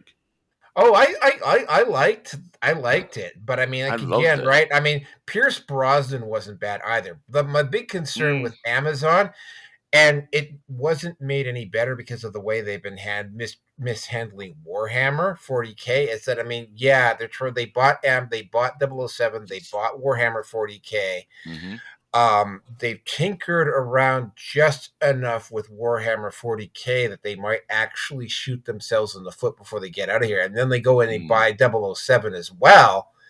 And again, 007 is a real alpha male. Like, are they going to emasculate the guy? Anyway, Mark, continue. yeah, in the gadgets, 007 after Roger Moore and Sean Connery didn't have the cool gadgets and the awesome cars. All right, sure they had some pretty good looking women after that, but I mean before that, but I mean that was why you wanted to watch 007. All right, who is 007 going to get laid with that night? All right, or on there. And it's like, sure, they had some hot models and actresses that played in the early years. And That then, wasn't why I was watching it myself. yeah, hey, come on now, and then I don't I know. want to see hot women, sure, but I was watching it because it was cool spy stuff, and they all had like technology which was cool and different Yeah, from each movie. That they had, stunts who were really like, at that time and era, amazing. Like when they were, paragliding or paragliding. I'm sorry, different things which at that time was, like the greatest stunts in the world. And even the newer movies, the chasing again in Casino Royale was epic. I mean, they've always had crazy, awesome stunts, but they always kind of like talked about the new cars, the technology, the weapons. You always have those moments that you see the build. This is what I loved about Nolan's Batman trilogy. When they showcased the technology, he actually was trying to mirror the James Bond movies a little bit, which is why a lot of people think Christopher Nolan would be a great director for the Bond series because you can kind of see that in his Batman movies. There's a little bit of Bond in there, and I love that in all the Bond movies, where no matter the actor, they always kind of had a different technology based on that era. I'm sure Mark, the other Mark, Edworthy, would agree with me on some of that. Mark. Yeah, actually, I was just thinking, no, this is going to be quite unpopular, but my favorite James Bond is the one with Sean Connery. Sean Connery. Yeah, Which one with is it? With Russia with Love. Love? Yeah. Yeah, no, that's a lot. That is considered to be one of the worst James Bond. But, Doctor No. my favourites. Just going back to Doctor Who for a minute. I think that Doctor Who's popularity started to fail from 2016. Yeah. The Capaldi era. That's when it kind of like started going down. Yeah. Later. And something I didn't realise, and I just found out that on Doctor Who's 50th anniversary episode, the late John Hurt appeared. And John Hurt, I'm a big fan of the original John Doctor. Yes. Yeah. Okay, guys. Before we let Rearson wrap this up, we need to go to our commercial sponsor. James Bond in this new movie will be driving the Jaguar 69 69. That's right. The Fag War 6969 comes in bright pink, powder blue, and 18 shades of brown. It gets fired up by the Magasburg generator. Oh And for my. the ladies, it has got the vibrational attachment. That's right, the Fagwar 6969 Bum Jaguar. Oh. Shaken and stirred, baby. What? Here's my thing. All right, James Bond. Best cars were always Aston Martins. Yeah, he'll be driving. No, he'll be driving the Fag. Fag. He'll be driving the Fagwar 6969. It'll be bright pink. It has to be hot pink. It has to. Yep, it has to be hot pink. Okay, so Rearson, take this topic out. Then we're going to move on to Kathleen Kennedy, which will probably keep us going for an hour. Oh, I'm so glad I got here. I'm more chomping at the bit for Darlene, but that's fine. Well, I was going to say it'll be fine for Inshitty Twatwa to be the driver for the Fagwar with the attachment vigorously massaging as only a male could do to a male. Not that I know, and I don't know, but comes with free Orange Man handball, by the way. Well, there's one thing that's been now, Rearson. Now. No, hey. It's HRIR, not REAR. Don't leave that one alone. Anyway, well, the one thing that's been tickling at the back of my head with this whole thing with Doctor Who and USAID and Disney pushing for all of this, it really came to me is that the only way that BBC would sign on to Disney having a big minority stake is to be able to have Doctor Who be able to be available worldwide on one platform. Because let's be realistic. I mean, the need for anybody to be fuck off. Gotta get out of this goddamn city. Anyway, What'd you do? I didn't do anything yet. Oh, I thought he was Sit in on a Seattle. throne of lies. I happened to that cherry pink gimp suit that he was going to give a review on. Unfortunately, whilst driving the Fagwar 6969 in bright pink with the vibrational attachment.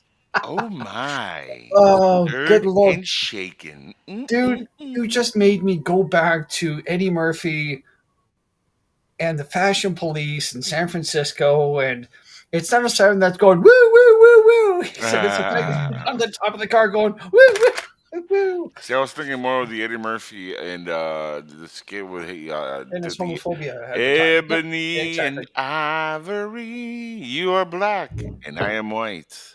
You're blind as a bat and I have sight.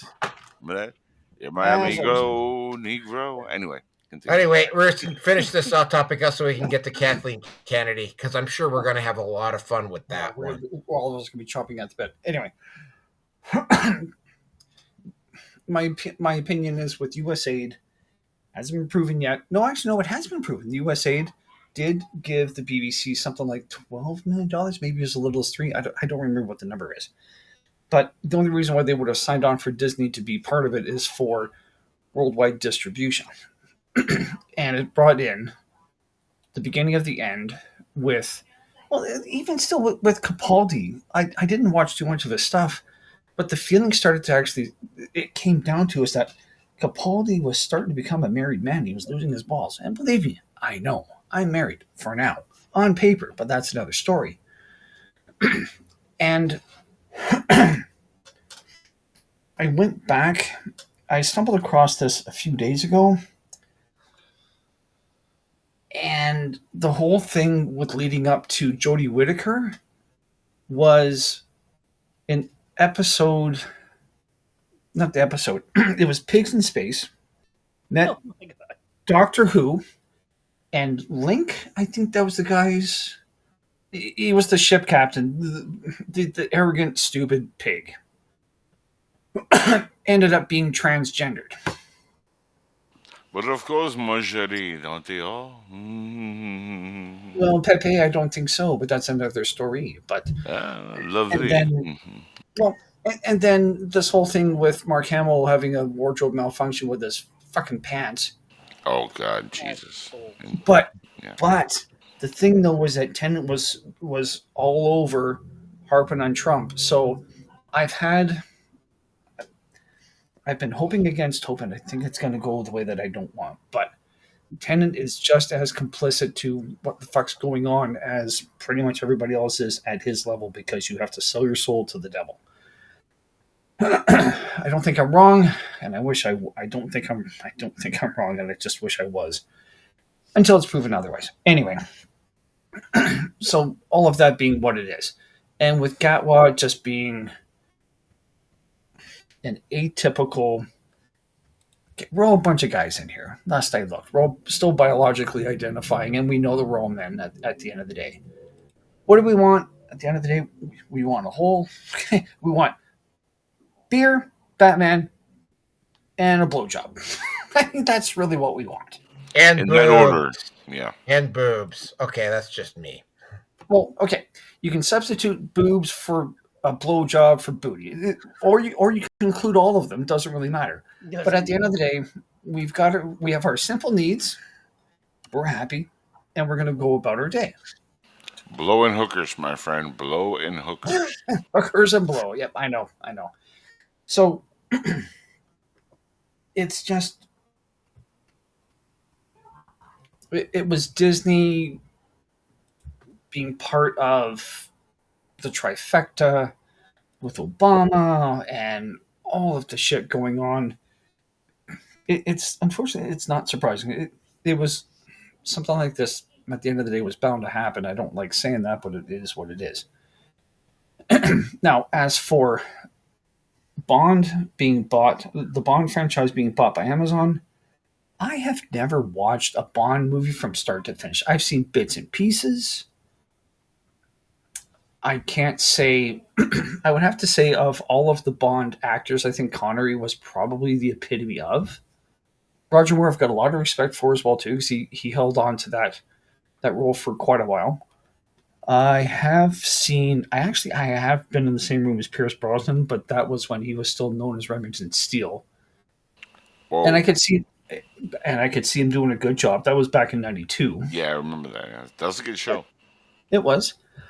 One of my coworkers just said, "Oh my God, there's Remington Steele here!" Like, yep, I saw him as well too. There were a couple of other actors I don't remember, but that neither here nor there. Anyway, You know, he was supposed to be Bond back then, but he had to turn it down because he was contractually obligated for Remington Steele because they got to him first. I'm not surprised actually. But He was the initial choice, and he was like, "I want to do Bond, but I got this show I'm contractually obligated to." Damn it! Yeah, and I think he would have been the best one overall. But of all of the actors overall, to me, Connery was probably the chef's kiss, followed closely by Roger Moore, and then I think it would have been a tie between Moore and Brosnan. Brosnan just got too old. But with Amazon having now the license, they're gonna fuck it up. I mean, they fucked up with Lord of the Rings. They fucked up with what was that? What was that movie? I can't remember. With the dragon and the princess falling down, and it was just critical Dungeons and Dragon. No, there was a dragon. This woman had to be sacrificed to the Oh dragon. yeah, I remember that. I'm trying to. Was that a Disney movie? If it was No, No, it was based. It was based on a book series, and I'm trying to remember what the name of that book series was. How What to ended Train up? Your Dragon to Eat the Vagina. Oh no. No. It was a book series. It was actually it was a very well known book series too. And what happened in that particular case is that the ever tree that the elves had was dying, and the one princess had to was the only one that could save it, and most of the story involves them trying to get her back to that tree. And I didn't see any of the series, but apparently I think that was called Mythica, right? It might Maybe. be. I don't remember. I Honestly, have the Mythica series, and it sounds Wasn't like it Narnia? Mythica that you're talking about. No, it's not Narnia. It's not Narnia. Oh. no. Anyway, given Amazon's ability to mess up IPs, Bond's done. Like I said, I have never watched a full Bond movie from start to finish. The closest I've gotten is watching Austin Powers. That's it. That's absolutely it. And I'm happy being ignorant because, I mean, unless my name's Sean Bean, but we'll leave that one alone as well too. So I got nothing more to say. Yeah, I can't. I can't remember it. It'll probably come to me. But now I have to bring something up here because we are.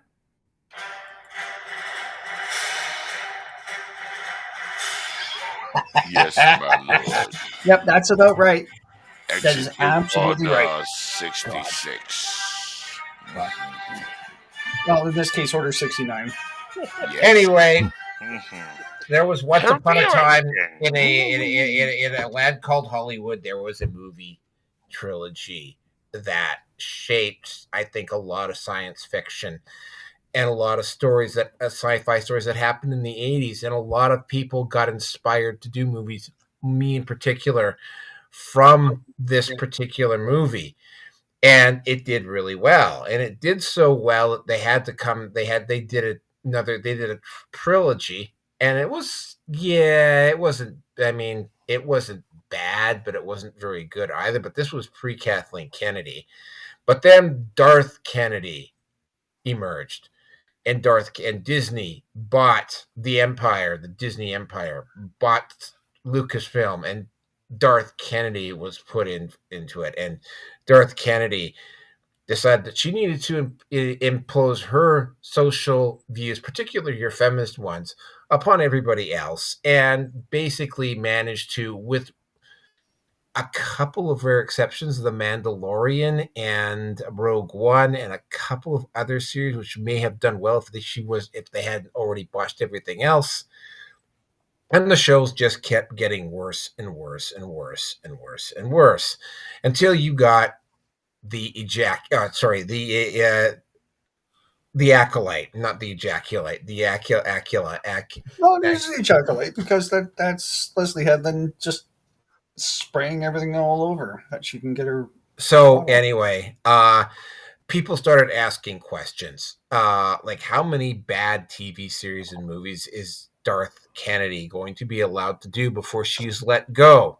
And that was actually a fairly loud question around the halls of Hollywood. And I suspect, I'll get into that. I suspect that what happened was that they floated this because it turns out she's not actually quitting, and she's not leaving at a set time. She is, quote, because they're trying to save face here, she's grooming her replacement, which is probably going to be somebody even worse than she is.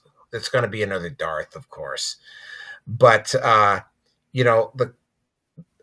turns out that she's not leaving immediately. And the issue that is going on here with Darth Kennedy is that the reason why I think Disney floated this idea out there was because they needed to actually, even the possibility that Kennedy was going to be removed from Lucasfilm created a lot of buzz. And it's very clear, and they were trying to basically put pressure. I think because Bob Iger and the executive at Disney. I mean, let's face facts, man. They're gonna get their balls handed to them the moment Snow White gets released. Like, Snow White could be the movie that literally kills the Disney movie brand for like years. And they have to start trimming some of the fat. And one of the most glaring places they got to do it is in Lucasfilm. They also got to do something with the MCU as well, but we're not here to talk about the MCU. So they floated this out there. That's theory number one. Theory number two is that there's a sustained campaign by people who are just like and again, this is something that's been floating around the internet for a couple of months now. How many times does Kathleen Kennedy have to make a failing TV series or movie before you remove her? I mean, what, 11 series in a row now where the thing has tanked? I mean, like, if it was a coach and you had 11 straight losing seasons, like, you would have, like, no coach would have been allowed to stay on. If you were a CEO of a company and your last 11 years had all been as a net loss, you wouldn't be the CEO anymore. I mean, there's a level of incompetence about Kathleen Kennedy that just simply is getting harder and harder and harder to ignore. And for whatever reason, they just will not get rid of her, which suggests to me that Kathleen Kennedy probably has some leverage over the people over at Iger. And I think it's because she's using the Force. The whole situation is that, I mean, I think Disney potentially has finally realized they have to get Kennedy out, and they can't just out and out fire her. They have to try to convince, because she's got such a big ego, that they have to convince her that it is her idea. And they have to do it soon because she's literally costing them money now. But yeah, the story was that they were trying to get some leverage on her to try to get her to quit, and this was it, because apparently, again, because she's got such a big ego, that she got really pissed off when this came out. And yeah, she's not leaving at a set time, but she is grooming her replacements. I have, just like we were talking about with 007, got a bad feeling it's probably going to be another Darth, but you never know. And with that, I am going to turn it over to Mark. Which one? Okay, Mark Edworthy. I was just reading a Deadline Hollywood interview with her, and there seems to be some confusion there. She stated in the interview, quote, so I'm continuing to stay with Lucasfilms and looking very thoughtfully with Bob and Alan, so Bob Iger and Alan Bergman, as to who's stepping in. So that's all. That is all underway, and we have the right to make the announcement when we want to make it. So it looks like, in her mind, she isn't going to she isn't going to have an ending of the contract anytime soon. But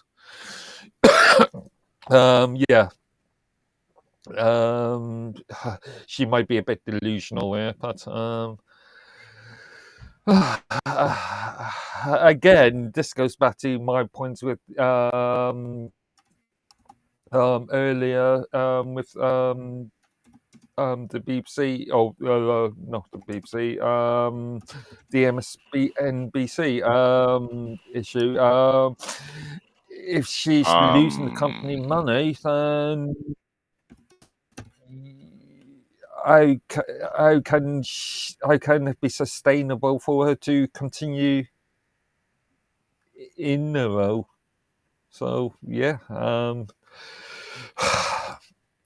I don't know. I can't really comment really very much on this, because again, this is a story. I don't really follow these sort of stories that much anyway. But it just seems like there's some confusion if she's going to stay or if she's going to go, in effect. Anyway. Okay. Hold on a second here. I seem to have suddenly my screen won't pop up. Oh, there it is. Now it's popping up. Angel, we're down to one viewer right now, so let's keep him entertained. Oh, well, then you definitely are going to the right guy, because I got a lot to say about this. Let's see. First, I agree that Kathleen Kennedy is like the mole or the cancer inside your anus. When you are trying to go and it creates a bleeder, she is the bleeder. And what you do when you get a bleeder, you take it to the medical experts and you remove the cause of the bleeder. The problem with this bleeder is that her ego is bigger than the anus, and she doesn't want to let go. And they're going to have to pry her with like nuclear bombs to get her to leave Lucasfilms. But I do fundamentally disagree with some of the stuff you said, Naroki. And the reason I fundamentally disagree, and I remember this is subject to interpretation, people's likes and dislikes, but the original trilogy is the holy grail of sci-fi fantasy space operas. Oh, I agree with you there. Okay, The Empire Strikes Back to me is the greatest cinematic masterpiece. That's my all-time favorite movie. Return of the Jedi I loved. I even like the prequels. I enjoyed The Force Awakens. What happened was the only movie under Kathleen Kennedy that didn't have problems was The Last Jedi and Solo, the two worst movies in the entire catalog of what Disney has done so far. As far as the TV shows, I liked all of Mandalorian. I really enjoyed even the Obi-Wan one season. I thought it was fine, not great, but I thought it was okay. It was decent. I'm not a hater. I loved the Clone Wars cartoons, Rebels. I enjoyed all the animated stuff, even the one with the Japanese kid and the space thing. I was animated. I mean, I watch a lot of the Star Wars content, no matter what, and some I like, some I don't like, and that's going to happen no matter who the producer is. The problem is, okay, and I'm really looking forward to the Mandalorian and Grogu movie, by the way. But the problem is that yeah, they've had some misfires, and it's been because of Kathleen Kennedy. But the reason they don't go in and remove it, because you got to remember, Force Awakens made $2 billion. Last Jedi, which is a terrible movie, made 1 point something billion, 1.7 or 8. And even the worst of the three, Rise of Skywalker, or as I call it, the Rise of Idiotic Morons, because that's what it looked like was on the writing and directing there, bunch of idiotic morons. Or you can even call it the ending of an era, whatever title. It's better than Rise of Skywalker.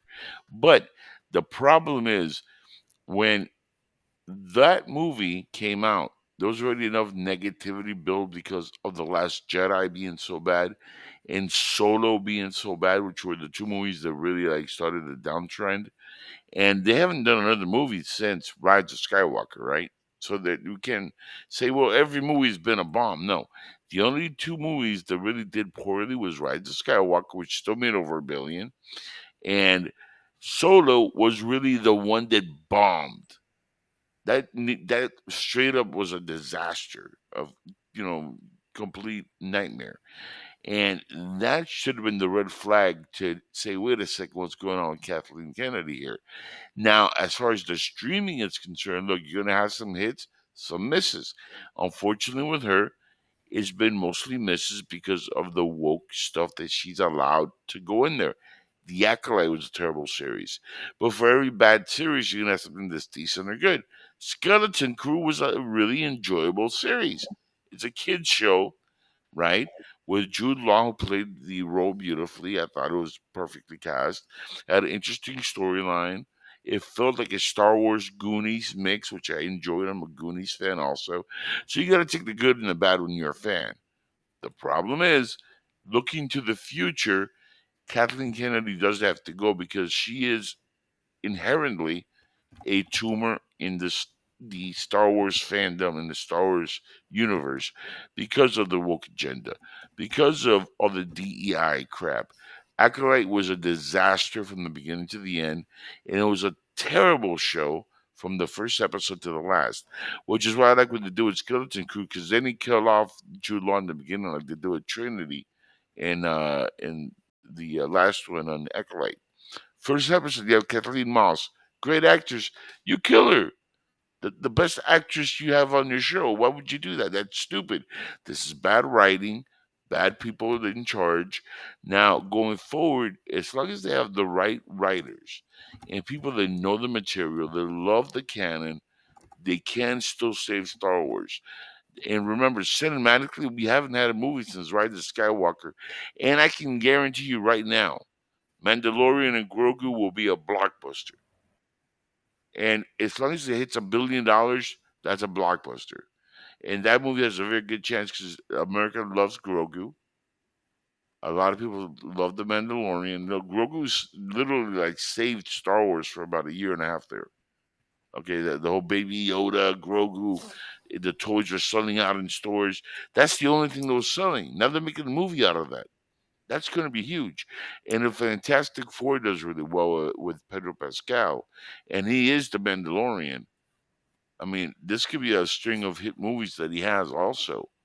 And you got to understand, one major thing that you have to do with these movies is you have to find the right cast, tell the right story, have directors who know the material, love the material, not just a flyby like J.J. Abrams, who's a dickwad. He doesn't know how to direct movies. Yeah, he comes out with decent TV shows, but when it comes to directing, not a very good director. Ryan Johnson, who did The Last Jedi, not a good director. You know, George Lucas was a great storyteller, and I loved the original trilogy, but let's be honest, not a great director.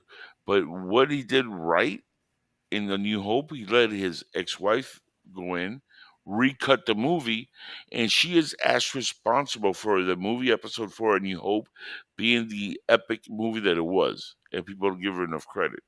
Not only that, he removed himself as director for Empire Strikes Back, Return of the Jedi, and let other people that were better than him at that craft direct his story. And as much as I love and champion the prequels, they did it. Story wise, they were good, but quality and coherently wise, they did step back a little bit, especially Episode 1, because George Lucas was back in directing after not directing for a decade and a half or two almost. So you have to kind of look at it. He wasn't really the right director for that trilogy, but he did it anyway. And I love Revenge of the Sith. That's my favorite of that trilogy. I liked Attack of the Clones. Episode 1 I liked, but it had issues. But I can still say at least the prequels are watchable. The actual, when you remove Jar Jar and you get into like the politics are very actually intelligently written, considering what we're going through now with politics. You're like, there's a lot of similarities. The Republic, Republic fall, the Empire rising. We're seeing that over in the entire world. With we're seeing communism on the rise. That's the empire, right?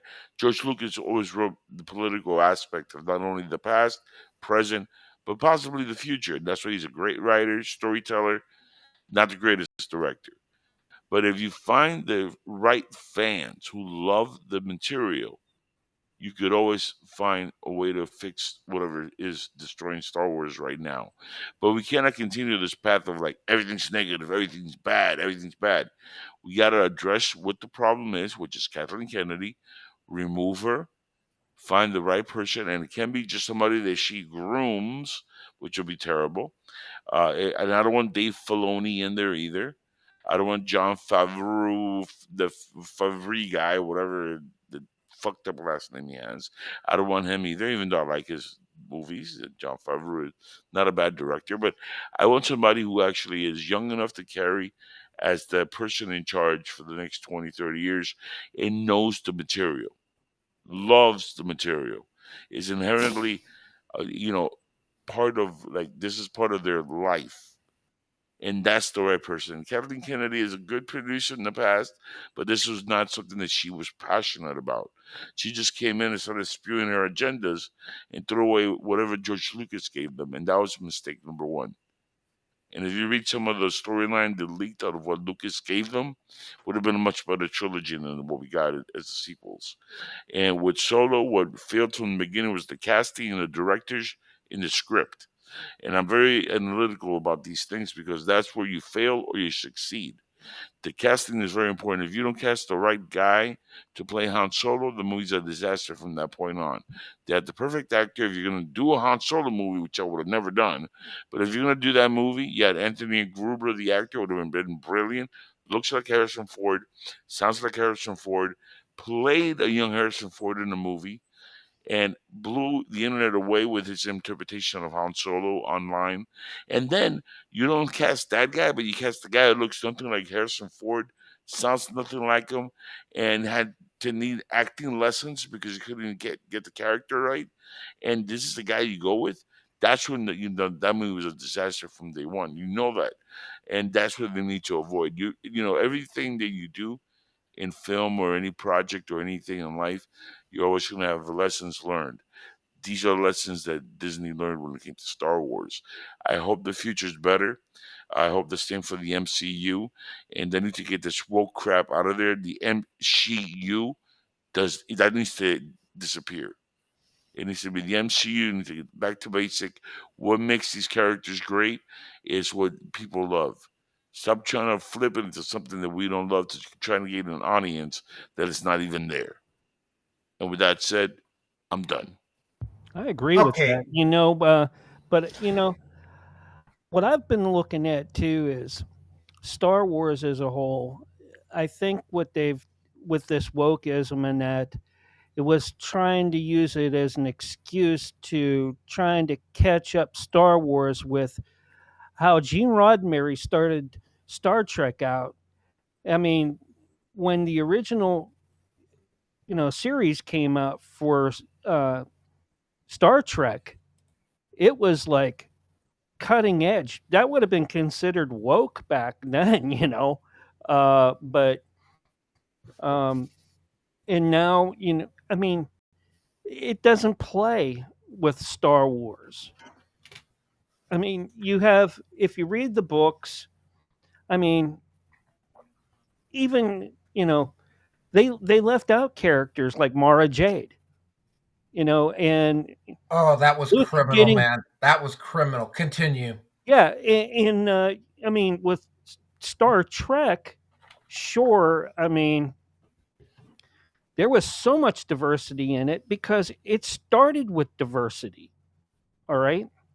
So did Star Trek. Hey, Billy D. Williams drove the Millennium Star Falcon. Wars and Star Trek, but I think that they Carrie were Fisher trying was to a get chick, folks and she was from Princess Leia. the jump ship, from a lot of it for that reason. I don't agree with that.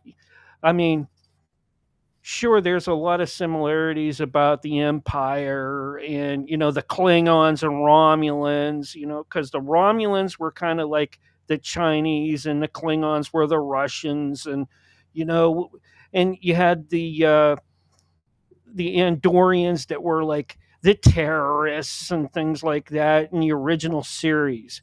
So you can't. I mean, there are some similarities, but the Star Wars universe is totally separate. It should have been treated like that. And I get upset when they tried to, I mean, come on. Luke and Mara was supposed to have twins. Han and Leia were supposed to have twins. And from their twins came the dark side.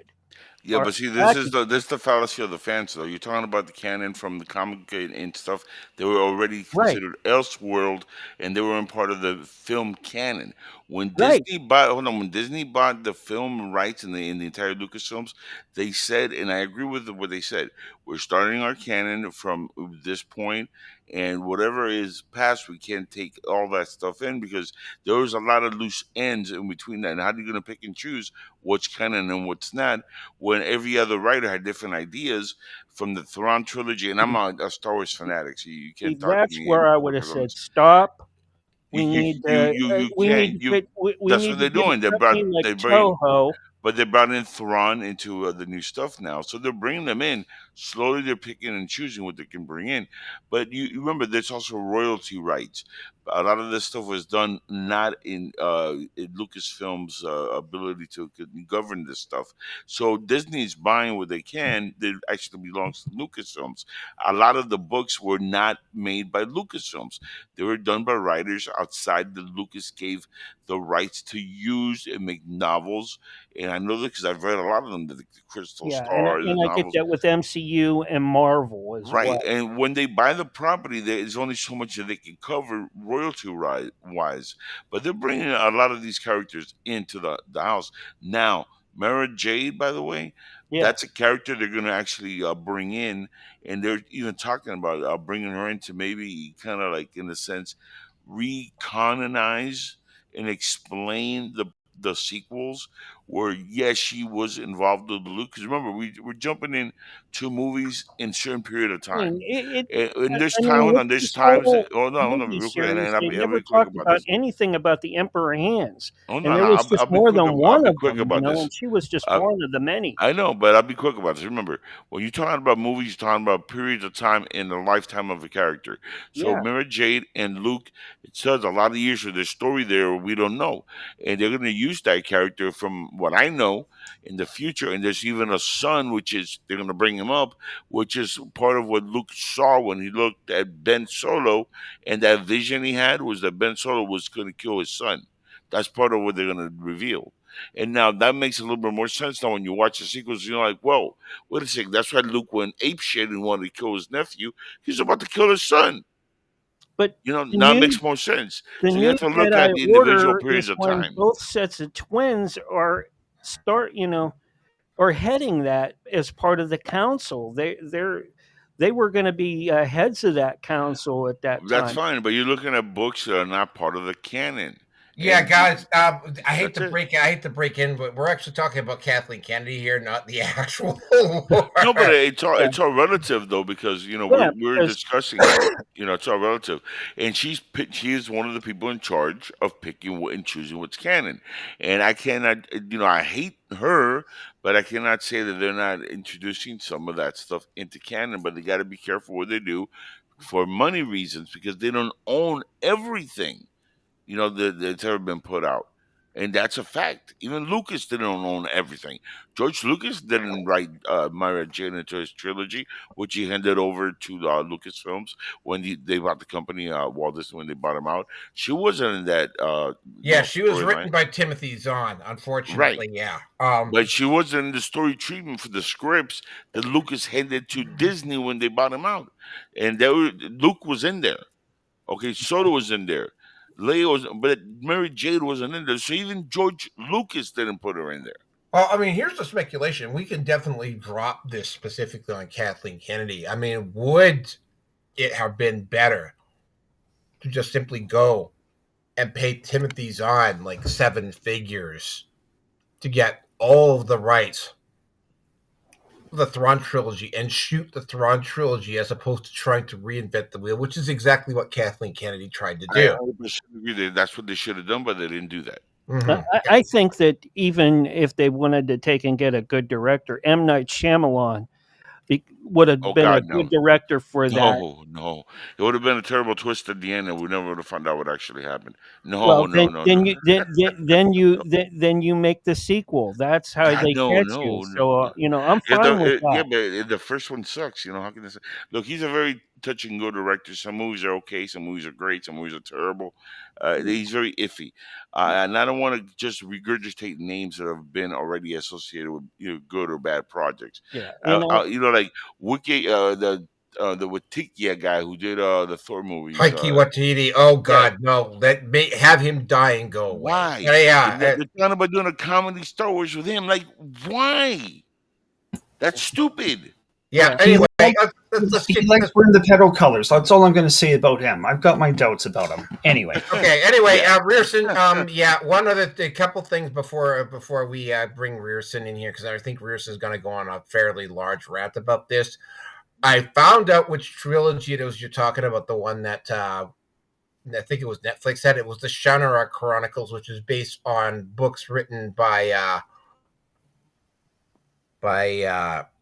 Terry Brooks, a very well-known fantasy series. And what the hell else was I can't remember what the other one. Oh, yes. Just bouncing this one off. It has absolutely nothing to do with the topic. I would love to see how Robert Rodriguez would do. That's a great in the director's seat in a Warhammer movie. That would be baby. That would be sick. Are you kidding Anyway, yeah, 100%. Yeah, I'm 100% on that. Robert Rodriguez directs some of the Warhammer 40K movies for sure. And Rearson, where the hell where'd you go? Yeah. Earth to Rearson. Come in, Rearson. Yeah, I don't know what happened there. It honestly just kicked me out. But anyway, here I am. All right. Oh, fuck. So we get a raging feminist. And the more that I'm enjoying, I can't say it any other way. The more I'm enjoying being in the red pill rage, the more it's pissing me right the fuck off. This woman is useless. The Force is female. No. What bothers me about this isn't so much when she leaves, whenever the fuck that is, because, I mean, she's on permanent menopause. Let's be honest, guys. And for any women that are going to be upset with this, sorry, but I pull no fucking punches. I don't care anymore. I'm getting too old to give a shit. And I don't give a flying fuck when it comes to her. But she is useless. She is absolutely useless. The best thing that she could have done with herself is just to stay a secretary and make coffee. This is a woman that inserted herself into the writers' conferences, whatever it is that they do. And she started fucking asking questions. I fucking wish that Spielberg would have given her the fucking boot to get her out, because we wouldn't be dealing with this shit, but we are. And her resignation is no fucking different than fucking Justin Trudeau's. I'm going to step down when a suitable leader has been picked. I'm still going to fuck things up. I'm going to run Canada to the ground, but I'm still in charge because I'm a feminist, a male feminist. I think if you wanted to take and get a strong person that's a director that wanted to direct a strong female character for Star Wars, they should have got Brian Pulido, who also writes for Lady Death, all right, in Coffin Comics. And Okay. he's a director too. He directed the movie Lady Death, as well as some other things. So I think that he could do a good job with that. If you want a powerful woman, well, let's put her in some skimpy clothes at least. No, we can't do that because that's going to piss off fucking women. No. And we can't have a guy in there because there was Shereen Obaid-Chinoy. I enjoy making men uncomfortable. No, granted, that whole thing was all about her history of dealing with men from Pakistan and whatnot. But that set was around honor killings, but continue. Yeah, but still, you can't tell me that she wouldn't be able to easily take that feminine mental energy, whatever you want to freaking call it, and apply that into Star Wars. I mean, we've got Rian Johnson's trilogy that's on indefinite hold. That's not going to happen. Never going to happen. No. Like I said, it's on indefinite hold. And over my dead body. Well, I looked into the Mandalorian and Grogu movie, and the fucking title sucks. I'm sorry, but it is just so unoriginal. The Mandalorian and Grogu. I mean, the reason why we still have fucking Grogu is because it was a little money-making machine. And yes, I will fully admit, he's the cutest little fucking ugly little bastard I've ever seen in film. He still is. America's under the spell of the Grogu, my friend. Well, still. But the way that the Mandalorian Season 2 ended, that's what the fucking fans wanted, and that's what pissed off that old, leathery fucking cunt to no end. It was the throwback to what she absolutely hated and despised, and she pissed on the fucking fire just because she could. And because of that, with the ejaculate being the worst thing that was out there, Skeleton Crew didn't watch it. I haven't fucking paid for it. The last thing that I paid for to watch with D Plus was Bad Batch. Watched it from start to finish. My son and I, we bonded over it. We had a lot of fun watching it. I was disappointed. Yeah, but again, it's baloney Filoni being also another fucking feminist. Yeah, I but have it's a kid show, man. Like that, and even Skeleton Crew, which is live action. These are for kids. Remember, and this is something the fans forget. We want our serious Star Wars, but Star Wars also is for kids. And I saw them as a kid, and I always go back to the environment, the wisdom of Yoda, the overall like magic of the Force. I mean, Mhm. these are stuff that every kid can relate to. So why wouldn't you want to have stuff for kids also? I love, seeing stuff like that. That's why I didn't hate Jar Jar as much as other people because I understood that's the character for the kids. You have to have the good with the bad, guys. And Yeah. speaking of directors, one director I would love to see do a serious dark Star Wars movie, Alex Proyas. All right, he did The Oh, there's a Crow, good pick. Dark Yeah, City. Are you freaking kidding me? yeah, but Paradise Rearson. Lost, Knowing. I mean, this guy would be awesome to direct Star Wars. Continue. Okay, yeah, Rearson, finish Anyway, off. at the end of the day, so many times we have heard Darkling stepping down, Darkling stepping down, Darkling stepping down. I'm at the point now, I'm just kind of going, you know what? Fuck off. Just fuck right off. I am the opposite of hate is not love. The opposite of hate is apathy. And that's where the fan base is. I'm more interested in following this shit just to see how much more Disney and Lucasfilm and Kathleen Kennedy, because she's the one at the end of the day that's responsible for all of this. She's in charge. She thought she could do fucking better. Great, fine, fuck, whatever. But I'm more interested to see how much more they can fail. I mean, we had um, the that fucking Star Wars Space Galaxy Hotel, whatever the fuck it was. Oh That fucking God, flopped. yeah. That fucking thing flopped because nobody wanted Wow. to see fucking Ray and everybody else that was in there. I don't want to see anybody else associated with a fucking purple haired, useless female fucking general. Don't get me started on that either, too. When it comes to the military, sorry ladies, but overall, actually no. When it comes to female military leaders in Star Wars, the best one that was ever written was General Garza in the Old Republic, but you had to play the game to see what was going on.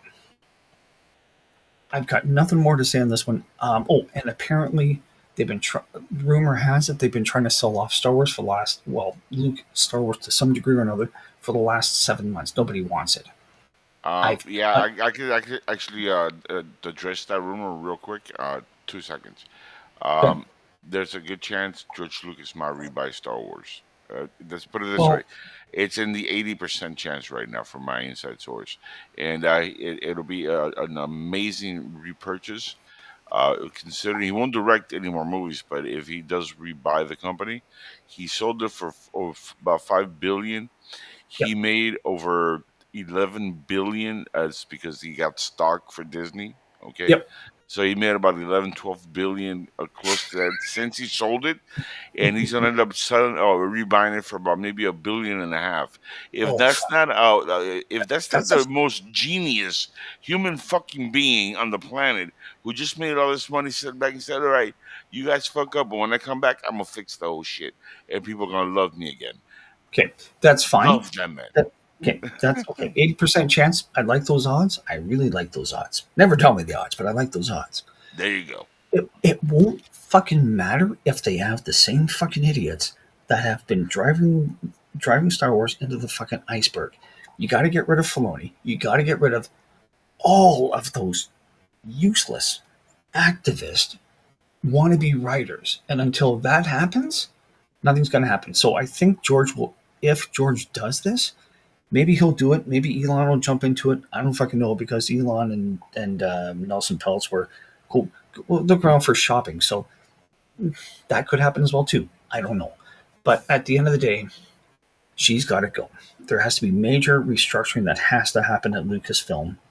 And maybe they'll bring back LucasArts to bring back video games because they were the shit at the time, but that's another story. Anyway, I will believe it when I see it. Until it happens, it ain't happening. And that's all I got. That's all I got. Done. God damn it! Stop candy coating shit, Rearson. All right. Good That's times. not the candy flavored gimp suit which you were it disappointed everybody. I just saw Pulp Fiction 3 days ago, by the way. Good job on the gimp suit. Coming up on the next RPN, flavored ball gags versus unflavored ball gags. Gerson will give us an opinion on those as well. Flavor. All right, so the last one. I think Angel's going to have a bit of a field day on this one when we get to it. Yes, because I kind of figured we were going to go a little bit long on the Star Wars thing, and we did. We went almost 45 minutes on that, which is kind of what we were expecting. But this one, and I wouldn't like that the way I could have gone further, but I toned it down a little bit for you. Thank you very much. So anyway, what happened here? Okay. Oops. Somebody's hammering. Okay, I got to keep it quiet, folks. Somebody's complaining. All right. Very, very quiet. We hunt in Lucasfilms. Okay, yeah, somebody's hammering on the wall here. It's 11. It's almost midnight. So, when Kash Patel, and he barely got confirmed in the Senate, and what ended up happening is that the moment he did get confirmed, all of a sudden the FBI was allegedly deleting all of these files in regards to Epstein. And what ended up happening is that there was also pressure on, particularly on Pam Bondi, to get to release the Epstein files, because it was something that they promised that they were going to do before the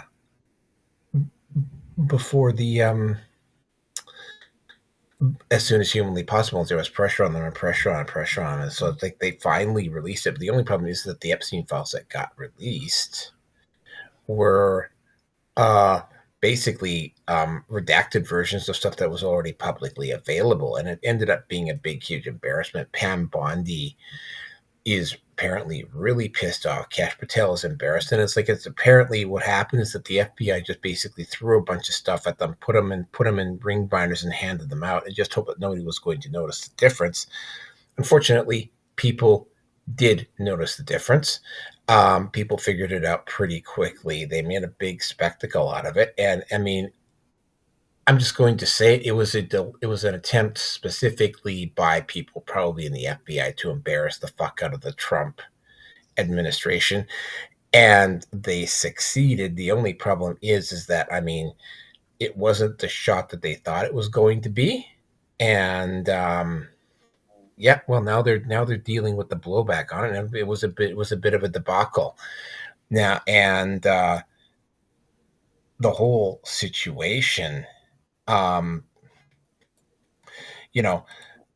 They had to get something out because it was the Epstein files. And it's quite clearly what's going to have to happen is Kash Patel is and Dan Bongino are just basically going to have to go over to the FBI offices and just say, give me everything right freaking now. That's literally what they're going to have to do. This was an embarrassment. It made people even more angry. Alex Jones, of course, had an over-the-top reaction, which is kind of what you were going to kind of expected out of him. But yeah, this was not a good look. I mean, they sort of kept their word on it, but they didn't. Like I say, the Attorney General, Pam Bondi, was not very happy about this at all. And I mean, I'm also going to just one quick speculation point here before I turn it back over, is that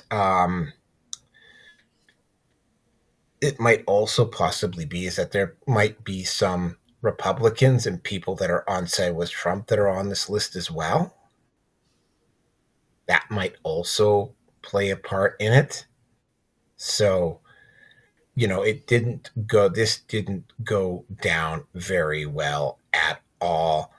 Kash Patel was embarrassed. Pam Bondi, they use people. I mean, Liz Wheeler, when she got her binder and they like had her pose up with it and she started going through it, it was like, what is this? Like, there's nothing original in this, right? So not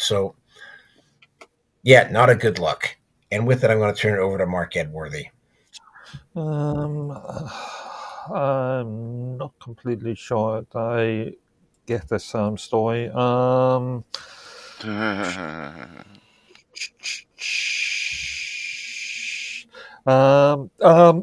let other people come, and I may come back to this in a minute. I'll hold my beer, Mark. Yeah. If somebody wants to jump in, Can I? feel free. Naroki? Yeah, go ahead. Okay.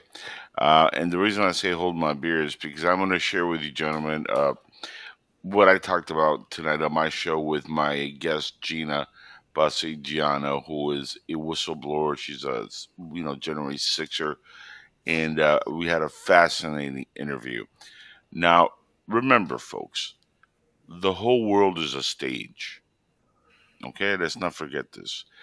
What we are witnessing right now is more than just a play being done in front of our eyes. Everything that is being done is heavily calculated, and this is what we call 4D chess being played. Now, what happened with these documents, and so people are actually aware and not, stupefied, it's very simple. You have a plan going in to expose corruption within these government agencies. Okay, you have literally two people that have been put in place to put out this information. You have Pam Bondi and you have Kash Patel in the FBI, two different departments, but known for being full of corruption. Okay, Pam Bondi said, "I have the Epstein files on my desk days ago." Right? She knew what she had. She's not a stupid woman. We had her in Florida for years. This is not a dumb lady. Okay, guys? So what does she do? She puts out what they give her, knowing that this is not everything, but why does she do that?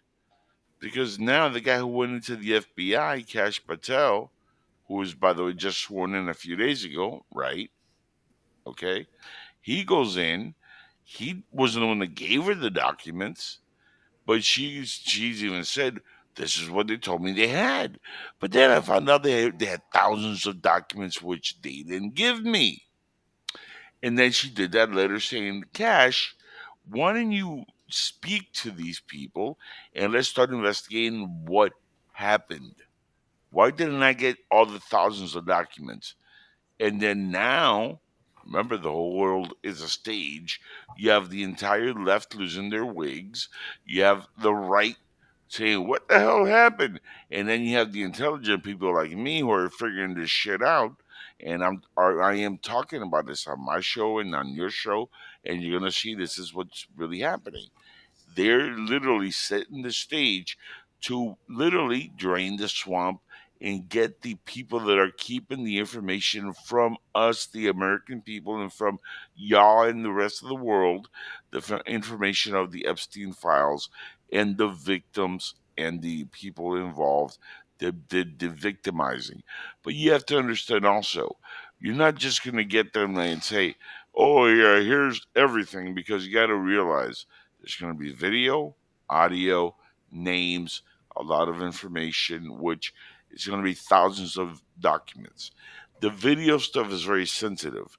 It could have minors involved in sexual activity, all kinds of rampant drug use. So they're going to make sure that they don't violate also, common sense and common laws. You don't want to just put out child pornography to prove a point. You understand what I'm saying? So I'm sure that given that these two people just got sworn in, they might need a little bit more time also to maybe get some of the material that they have and censor The boobies on the girls' titties. Nobody wants to see that if it's like underage girls, right? We want to make sure that we don't show child pornography again to prove a point. So people, stop losing your shit. What we got right now are documents that are saying a lot of stuff that we know about. And by the way, Trump is on that list, but Trump is not on the list to go to the island. Trump has been known to have been an acquaintance. I wouldn't even say a friend, but an acquaintance of Jeffrey Epstein. There's a video of him in the Dallas Cowboy cheerleaders in a party they had because they had won the Super Bowl in the '90s, and they were just showed up because they were invited. And there's famous footage of them like saying hello. We know about Epstein going to see Trump when he wanted to build a building in the '90s. None of this is new. We know about the one time you're going to see in the report where Trump was on an Epstein flight, and this is going to Africa for a charity event for AIDS. And they were like, it wasn't just Epstein, a bunch of chicks, and nobody knows none. No, it was a bunch of celebrities were there, you can go either way on that one. But there were also a lot of people in media there, people that don't exactly have a good love of Trump right now. Now, do you not think if there's anything involving Trump when it comes to videos or when it comes to like him doing anything illegal on that one flight, that wouldn't have been released a long time ago? Nobody's talked about it. Even when they were doing everything in their power to destroy this man, and this has been something that we've known about for a long time. Nobody brings it up because there's nothing there. The one main victim for Jeffrey Epstein said, "Yeah, I met Trump once. He never touched me. He never participated in anything. The one time I met him was because I went with Epstein, and she said I went to like see if I could go in and become a member of a beauty pageant, and he said no because I was too young. That's it." And we left, and I felt bad, she said. And she felt like she let Jeffrey Epstein down. Now, at no point did Trump participate in any sexual activities on any island. He never went there. But he is on the flight log, and you're going to see him there. You're going to see a lot of celebrities on there. Not every one of them went to the island. Not every one of them are pedophiles. I want to know who is on video as an actual criminal. I don't care about who is on a flight to a charity here or there. These guys are billionaires. They do this all the time. This is part of like their in crowd. They intermingle. They do business. Trump is a builder, and he built buildings and crap, and he did pageants for years. So of course he's gonna have like these common people that he's friendly with or whatever. I want to know about the scumbags who participated in raping children on the island. Bill Clinton is on that list. Okay, Sean Diddy Combs is on the list, which shouldn't shock anybody because he himself is part of the whole cabal of pedophiles, and he does more Hollywood stuff. The people mostly that you're gonna see on the Epstein stuff are people that are within political government worldwide. Prince of England, you're of Wales, whatever. You're gonna see a lot of people in politics in other countries. That's where you're gonna see a lot of billionaires. We don't even know who the hell they are. Those are some of the people on there. But again, you're also gonna see a lot of Hollywood people on there. But with those names, you got to remember there's a lot of victims. And you don't want to actually just put stuff out there that makes victims become victims again. You got to understand that this is a little bit more sensitive than the JFK, MLK, or RFK files because that is something that's already in the past, long time ago. All those players are dead at this point, okay? And those files were ready to be released when Trump was president, and that's what he was going to do in his second term. But then we had the Biden years, and that never came out because Biden suppressed all that. Now, as soon as they came on with the new administration, that's the first thing they put out because they had it ready. But guys, what we're going to get, it's going to be done the way it should be, and it's going to be done again. setting up the evil actors within these departments and having not only them expose themselves, but asking the question, why are they doing this? And let's start like figuring out who these people are and really putting them in their place and sending some of these people to prison. And again, remember this, the whole world is a stage. We're only players and actors in it. And that's what's going on right now. So sit back, relax, get your popcorn, get your 3D glasses, you bunch of nerds, and start drinking some Fago Cola. It's going to be a fun 2025. And what we need to do is stop, complaining and losing our minds at everything. Stuff is going to keep coming out. Trump works like on 4D. That's the way that this is going to happen. It's going to be a bumpy ride, but people in this country, in America, here, are just losing their shit when they don't get everything they want at the moment that they want it. When they have to really assess the situation and understand, again, Kash Patel, Pam Bondi just got put into place not even 2 weeks ago. Chill the fuck out. There's a lot of material to go through. So with that said, I'm done. Whoever wants to take over, the mic is yours. Execute order 60. Oh yeah, that would be Mark. Mark, are you Mark, around? Mark, do your thing. Yeah. Hey, guys, I'm gonna take and head out. I've had a long day today and a pretty long stream earlier, so otherwise I'd hang with you a little bit more and keep going. But Yeah, we're just I'm about out of done here. anyway. So, all right, Mark Edworthy. Uh, You want to go back? again, Yeah. this is an ongoing. This is an ongoing story. So I don't know. It's just a matter of waiting and seeing what happens. Really, I can't really. Yeah, I can't really say very much more You than would that. agree though that Mark, you would agree that people are too quick to judge right now. We need to just relax. Precisely. This bit too hesitant to say anything because again we don't know all the facts. It's quite up in there at the moment. So yeah, I can't really comment. To be fair, yeah, it's just a matter of wait and see what happens. At least you agree with me on that one.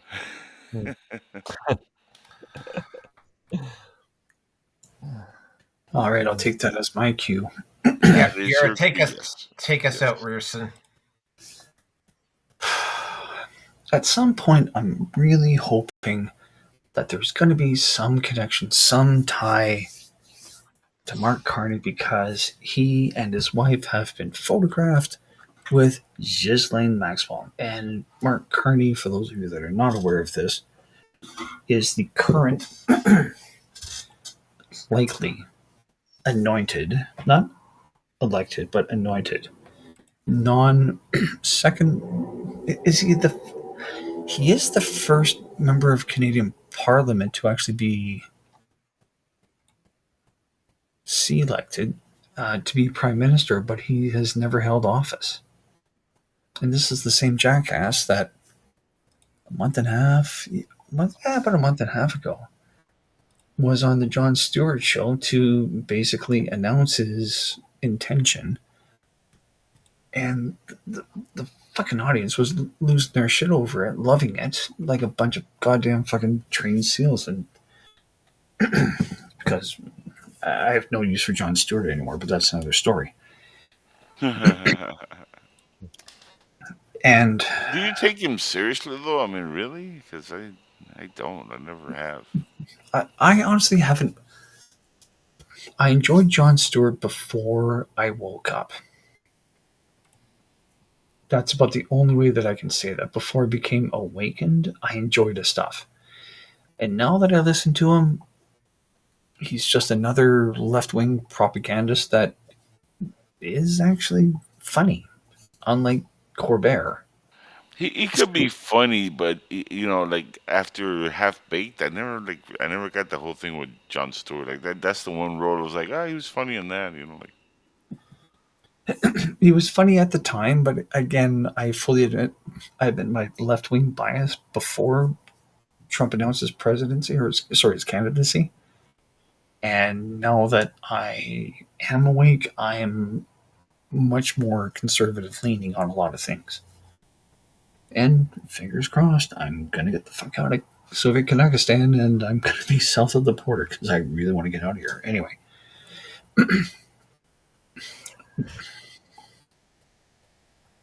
I have to agree with Mark that we have to wait. Like, these things have to be filtered and whatever else. And Angel, you're absolutely right. The ones that are on the Epstein tapes and quite likely the recordings with Diddy, the people that have actually violated minors, had violated children, damn right, freaking go after them. But the funny thing right now, though, is that there's apparently a movement. They're apparently trying to delete as many files as possible. And unless you actually get to the server and you actually go in there and it's deleted from the server specifically, it's still going to be there. Or if it has been deleted, there's still a pretty damn good chance that they can recover the information. Here's a question: How we had 4 years of Joe Biden. Do you really think there's a whole lot there still? With there, fuck me, man. Who knows? You know what I mean? I'm pretty sure a lot of the juicier stuff has been long destroyed, brother. Long destroyed. It could very well be. I mean, but well, I was just going to say, in these sort of organisations, there's backups upon backups upon backups upon backups. So there will be. I don't know about this one. Well, I mean, at the end of the day, apparently the NSA intercepts every single piece of information that they're intercepting and recording. This, for example. So, if the FBI has deleted it, who's to say that the NSA doesn't? And if the NSA has it, maybe military intelligence, American military intelligence, also has their copies of this stuff as well too. So the wheels spinning within wheels. I don't know. I really honestly don't know. I'm just hoping at the end of the day that there's some connection that is going to roast, and I mean absolutely roast out of necessity, all of the bad actors that are happening in Canada at this point right now. I would apologize for having a very strong vested interest in what's going on where I live, but I have a very strong vested interest in what's going on where I live. So, and again, we brought it up in this show before, and I'll bring it up again. The prospectus of the Pierre Elliott Trudeau Foundation, which is the alleged biological father of Justin, we'll leave that alone. But on page 4, and I brought it up, and Naroki's reaction was genuine. He was like, oh my, that's a boy-loving pedophile symbol. Yes, it is. I want to know what the connection is within the Pierre Elliott Trudeau Foundation to the pedophile network that is within Canada and is going to be connected to Washington, which will go to the Vatican, which will probably go to Israel, but will leave for sort of Mossad. That's all I got. That's all I got. I'll leave it at that. Okay, yeah, that is it for tonight. Yeah, I gotta have to pay more attention to my voice from this point forward because again, after about 11 o'clock, I start waking people up if I talk too loud. Just make note of the start time from when I'm in camp. If I'm gonna be finished working at 7:30, then we're going to try to start at 8:30, not 9:30, so I don't have to deal with the noise issue as much. This was a very interesting show, to say the least. And yeah, well, I don't.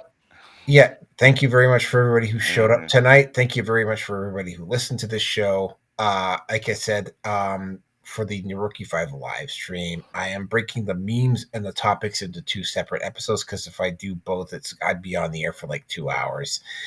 And again, because of where I'm staying right now, like I say, a light sleeper hammered on the wall again tonight, which is something I want to avoid.